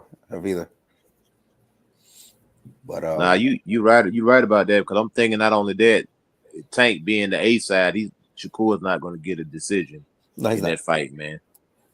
I mean, It's gonna be real hard for him to do that. to do what? For sure, it's gonna if Shakur's on his bicycle and Tank is trying to walk him down and be the aggressor the whole time, and Shakur's not taking any chances. I think it's gonna be hard for him to win those rounds. Well, the thing is, if you look at Tank's last couple of fights, Tank likes to sit back first couple of rounds and wait. Tank is not going to sit back and wait with Shakur because Shakur is not aggressive. Yeah, so he's gonna go straight to it. So he's going to go straight to him. Does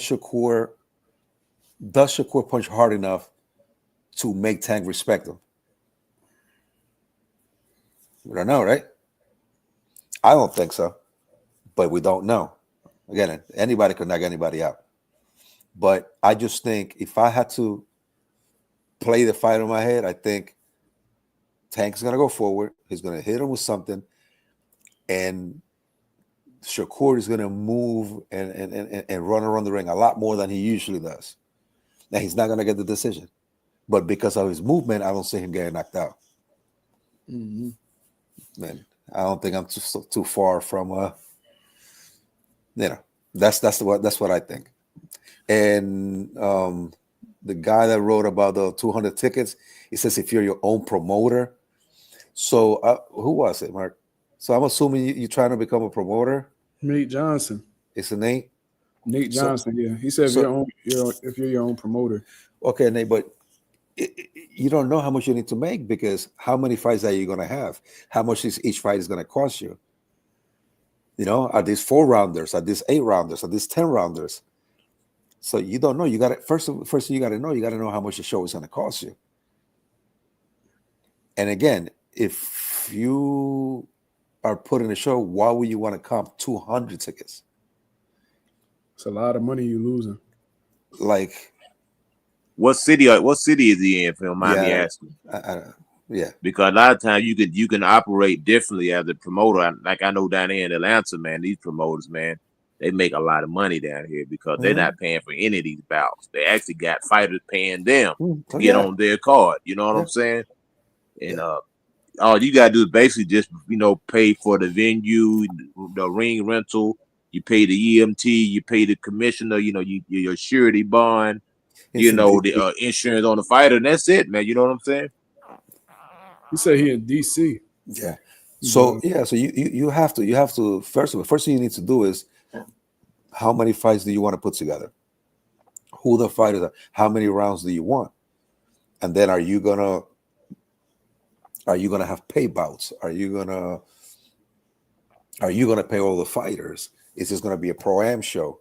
Like, it's a lot of questions before you can answer how much 200 is gonna set you back. I mean, 200. If you count 200 tickets, but you're selling 5,000 tickets, it's not gonna hurt you. But if you count 200 tickets and you sell 200 tickets, you're broke. So it's a lot. he said, what can Subriel do when guys are turning down fights? He got to stay busy, even if it's somebody that's not even that big of a name or a quality opponent. He can't sit back on the shelf and just wait for an opportunity. If he got to go on a bum tour, then that's what the fuck he got to do. Yeah, the first thing he's got to do is take his career a little bit more serious. That's what he can do. And start letting his homies train him. You see what I'm saying? But he definitely got to stay busy. He's got to keep putting money in his pocket. He's not getting any younger. Some fighters think that, oh, well, they don't give me the fight I want. Well, I'm going to sit back and not fight. You're only hurting yourself, bro. If I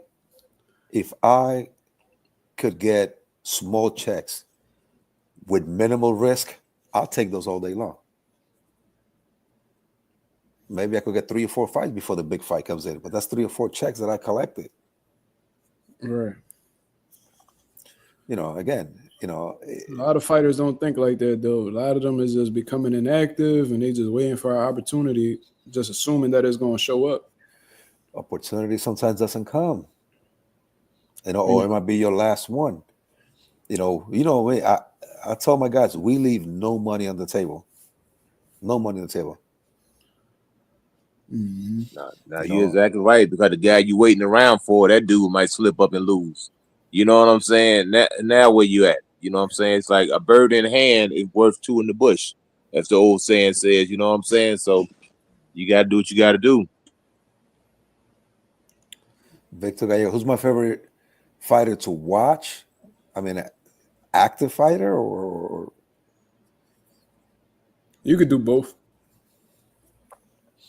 Well, I'll tell you like this. What's funny, and Mark can attest to this, I don't watch boxing. I don't really watch boxing.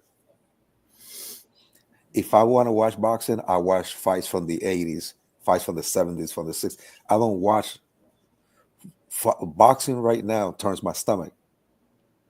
Even though I'm in this business and I do this all day long, it just turns my stomach. I just can't, but I mean, I'm more a big fan of the little weights. I like the 105 pounders, 108 pounders. Those are the guys that I like. This heavyweights now. I'll tell you who the fighter that I can't stand watching. That's Wilder. I can't stand watching that amateur. He's such a bad fighter. He's a terrible fighter. But I like watching. Like last night, I think I watched 3 Hector Camacho fights. I like watching Roberto Duran or Alexis Arguello, guys like that. Carlos Palomino, and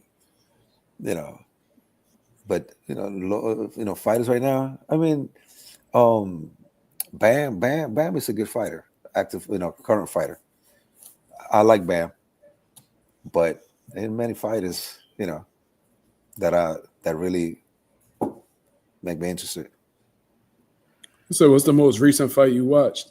I just watched Camacho and Boom Boom Mancini last night again. Like I don't like unless it's a fight that Wilder got knocked out, I'll watch it again. Uh, You was watching that Zhang fight? You was watching the I Zhang did. fight? I just watched it too. I just watched it at the gym. I can't stand them. But You see no, he I'm coming serious. back. You see he coming back. Man, for what? He trying to fighting get him a somebody- check. Trying to get him another check, man. He fighting on BLK Prime. I'm He surprised. I'm surprised he still got that coach. Yeah, he need to get rid of Malik Scott, man. Malik Come Scott, on, he's man. not. He's a fucking bum. He's a bum. Yeah, Malik, he's just a yes man. You know, he's just gonna tell Wilder what he want to hear and just keep getting the check. You know what I'm saying? That's how. But you know what? I've heard that for a while. I hear that he comes in the gym and he dictates exactly what he's going to do for the day. You know, and that's what happens at that level with a lot of fighters. They come in and be like, "Oh, hey, I want to spar today. Hey, I just want to hit the backs. I don't care what you want to do, my man. I dictate. I'll run this camp. If you're not going to do and stick with the program, just go home. Don't show up. As simple as that. And don't be late either. You know, like it's you throw Mark Breland under the bus. You know, he blamed everything on Mark Breland, the loss. That was grimy, bro. You're coming up with all them excuses, man. Oh, he did this, he spiked my water and all this stuff, man. Come on, man. You just lost, man. Breland and I grew up in the same neighborhood. Like I knew Breland since I was a kid. Like I met him as a kid. Like we were very young. And Breland, when he pulled that stuff on him, man, that stuff hurt me like if it was me. Like just saying shit like that. You know? Like spike your water. Like, no, bro, you never learn any defense. You build a career in your right hand. You have no boxing ability. You know, that's what happened. Now you get to a certain level, you know. That's it. Yeah. You know, it's what happened. It's gonna catch up with you, man. The same thing. If you're not running, if you're not doing what you're supposed to do in the gym, it's gonna catch up with you. It's gonna catch up to you. These fighters think, well, I'm knocking everybody out. Oh, I'm doing this. My man, it's gonna catch up to you, man. Sooner or later it is. And that's what I was saying in the beginning. A lot of these trainers want to rush their fighters through because they're trying to get to that bag quick. Oh, well, this kid could punch. Well, go in there and just throw haymakers. The dude is going to come. That's going to have to move. He's going to have to chase him. He's going to have to cut the ring off. He's going to have to, and he's going to have no footwork to do that. And he's going to get exposed. So that's kind of what happened to Errol Spence. I know, you know, he kind of got exposed, you know. I mean, a lot of times, you know, when you building a fight and you got a guy, you want to make sure that you put him in the ring with guys to make him look good. You know what I'm saying? And that's what happened, man. A lot of times you get in there with a guy like Terrence Crawford, kind of exposed, and he exposed Errol Spence, you know, to a degree where Errol Spence was kind of a limited fighter when in comparison to Terrence Crawford. Crawford was a much more versatile fighter. Yep. He what's that in the bottom? Tay says, can you explain weight cutting so we could see why fighters be drained? Fighters be drained. It's not the weight cutting. It's how much gain they gain in between fights. Mm-hmm. That's the problem here. Fighters think, all right, this is a huge misconception. Fighters think that, okay, well, I'll fight at 147. Well, you know, I fight 147, but the night of the fight, I won 67. You know, and they laugh about it like they're so proud of that. You know, I had a fighter that used to put 25 to 30 pounds overnight. And I'm like, my man, like you're gonna die. Like you just can't. But he was fighting at 168. He will walk around 210. You know That's what I mean? crazy, man. Yeah. Good. So do you fighters be drained because they don't know how to cut weight. They spend too much time cutting weight. My guys, I've never in my life, throughout my whole career, I never had a guy show up overweight. Not once. Not once. My guys eat breakfast and sometimes lunch before the day of the weigh-in. You understand me? The day of the weigh-in. We've been at the hotel, the restaurant, having a huge breakfast, and the opponent walks by with a bottle of water, looking at us like we're crazy. And we still a pound and a half under because I want to allow them to blow up in between fights. When you show up to my camp, you better not show up with more than 10 pounds over your fight weight. Unless you've been inactive for years, you better not show up. Because if that happens, you're not a fighter. You're not living like a fighter. You're not only a fighter when you're fighting. You have to live like a fighter 24/7. So in between fights, okay, I'm going to take some time off. All right, take 2 weeks off. You're still running. You see what I'm saying? So that's what happens. It's how heavy. A lot of these fighters, they do 8-week camps. 8-week camps. And 7 of the 8 weeks, they're doing weight management. So when can you do strength? When can you box? All you're doing is cutting weight. I know fighters the day of the weigh-in who sit in a sauna. Mm-hmm. You're only going to be good for 5 or 6 rounds, for 3 or 4 rounds. Another thing that's killing fighters right now is them supplements. Yeah. You understand Absolutely. me? A lot of these fighters really like that red line supplement. Oh yeah, that stuff will kill you, man. That's I know a crack. dude had a heart attack, man, taking that stuff, man. The stuff with Redline is that it gives you a huge boost, but after the second round you crash. It doesn't last long. I wanted to show this real quick. Andre Ward got this is something that I pay attention to a lot. Andre Ward got his 10 boxing commandments, right? Have you ever seen that? No, I never seen it. So this is my dad listed number 2, gaining 20, 30 pounds in between fights. That's one of the joints you should never do.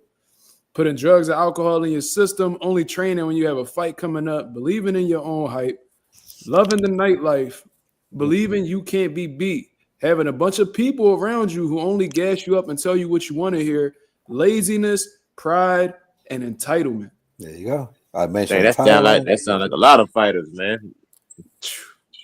Andre Ward, that's one of the most greatest things he ever put together. I remember he put that shit on Twitter, and that was like gospel.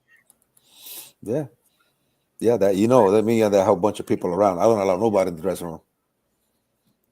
I don't allow nobody in the dressing room. I don't care. When my fighters fight, as soon as we get to the arena, they lose their phone. Their phone is gone.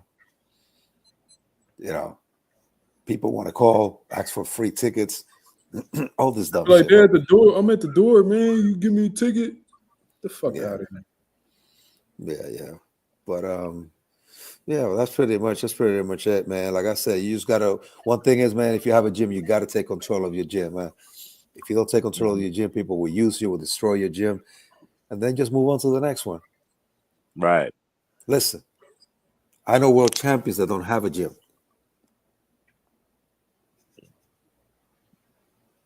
Exactly. I know current world champions that don't have a gym. They jump from gym to gym because they don't want to pay for a gym. I know world-class trainers that don't train at a gym. They train at 1 hour in one gym, another hour at another gym, because they don't want to pay for a gym. That's crazy, man. How are you a current world champion and don't have a gym? They don't want to pay the sparring partners either. They want to spar with a bunch of amateurs so they can get free work. That's punk ass Danny Garcia right there. I call him by name. Ain't nothing. I don't go with that. I don't go with that bullshit of saying, "Oh, well, such person." Not punk ass Danny Garcia right there. Yeah, they get a training allowance too. Got a training allowance. Don't even want to pay the sparring partners. They don't. Want to work with the amateurs. They get free work. Look at her. Don't run, Marcus. I said it. You didn't say it. I ain't running. I said it. I was laughing. Nah, you right though, but everything you saying, man, everything you saying is dead spot on, man. Listen, I'm I telling don't make shit up. I tell you things, and I wouldn't think. One thing I don't do is repeat shit. If I say something, it's because I've seen it, because I know about it. From you know what I mean? you. That's a fact. I don't repeat shit like other people. I don't care if everybody in this chat right now say the sky is blue. If it's red to me, it's red. I don't care what anybody else says. Right? So for that Errol Spence fight, that dude was working with amateurs and with a kid that was like 3-7, and he used to knock him out every day. That's crazy, man. He used to knock him out every day, and the guy was a 140. Oh God. Okay, and This again, dude, it's multiple.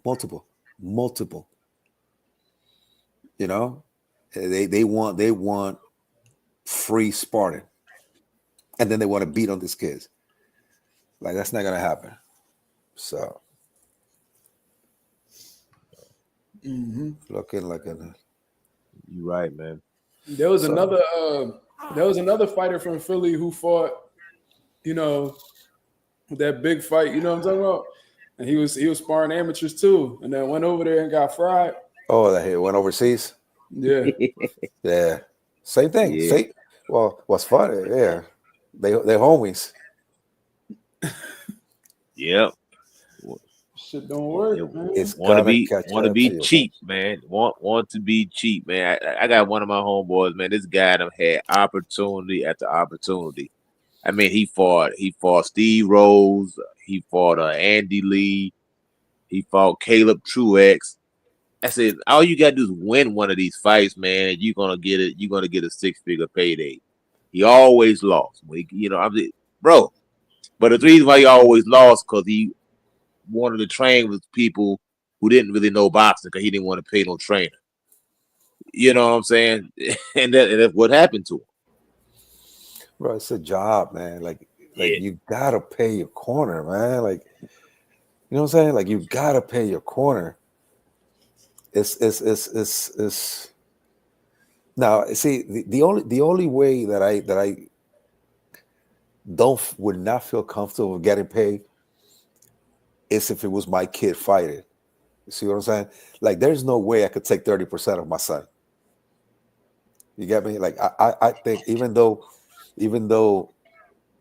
everyone is entitled to get paid, I got a problem with a lot of this manager fathers taking 33 and a third % of their kids, man. Like I just can't. I just can't. And then they'll take a trainer fee too. Oh yeah. Yeah, get all that money. But see now, and one more question. I know you got to get ready to go. Now, as a manager, you're responsible for getting your fighter the fights, also, correct? No. So okay. as a manager, your sole purpose is to make sure you're representing your fighter. The promoter is supposed to get him the fights. At the end of the day, the promoters don't speak to my fighter. The promoter speaks to me. If I think the fight is something that's reasonable, then I bring it to the fighter. I'm not bringing bullshit to my fighter. I'm like a filter. Well, you see what I'm saying? If it's something that's worth it, then I'll take it to the fighter. Hey, what do you guys think? But that is the promoter supposed to get in the fight. The manager negotiates the contract because, like I said, again, the promoter, as long as he gets paid, he don't care what the fighter makes. Right. Do you do your own matchmaking? I do. You make you make it. They usually don't allow most fighters. I'll tell the promoter who will fight. Right. As a manager, you could say no, we don't like that opponent. But at the end of the day, the fighter has the last say so. No matter what you say, no matter what the promoter says, the fighter says, "I'm not fighting that dude. I'm not fighting that dude."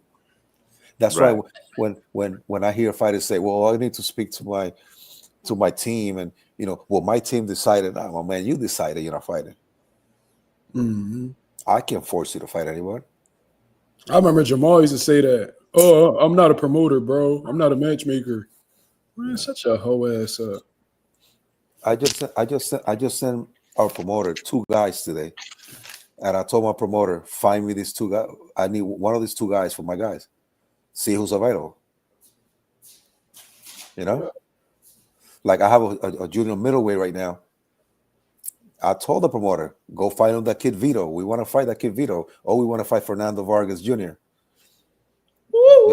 That's all the fights we want. That's the fights that I want for my kid. We either want Yes, Vito sir. or we want Fernando Vargas Jr. And his senior wants it, he could get it too. That's right. So, you know, but that's how I do it. Now it's up to him to reach out to the other promoter and negotiate the fight. He's still got to come to me and be like, okay, I got the fight. This is how much you're making. Nope, that's not enough. We want to fight him, but this is how much my guy needs to make. That's your job as a manager. Got you. All right. All right. All right. Hey, man. Hey, brother Mark, nice to talk to you. What's your father's name? Lando. Lando. Man, good talking to you, man. Good Thanks, talking bro. to Likewise. you, brother. Likewise. Hey, Mark, you have an email or something, or in your chat or something like that, or? I could type it right here in the chat. I got you. Oh, okay. Let me yeah, I want to email you, man. There you go, right there. If you need to go back to the video, but all right, man. This was a pretty good live, yo, Pop. I appreciate you coming on and shedding some light. You haven't been on in a while, so I appreciate you. You got a flight, Puerto Rico. You know what I mean? In the morning, right? Yeah. All right, man. I hope you have a safe flight, man. I love you. Right, have bye. a safe flight. I'll talk to you when you land. All right. All right, guys. Have a good one, guys. Yes, sir. Yep. Thank you. All right. Yep. Okay, Mark. I'll talk with you later, man. Thanks for having me, brother. All right. Peace, my brother. I appreciate you. Yes, sir.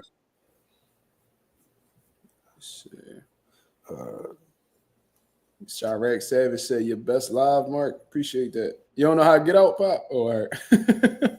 But yeah, man. Look, man.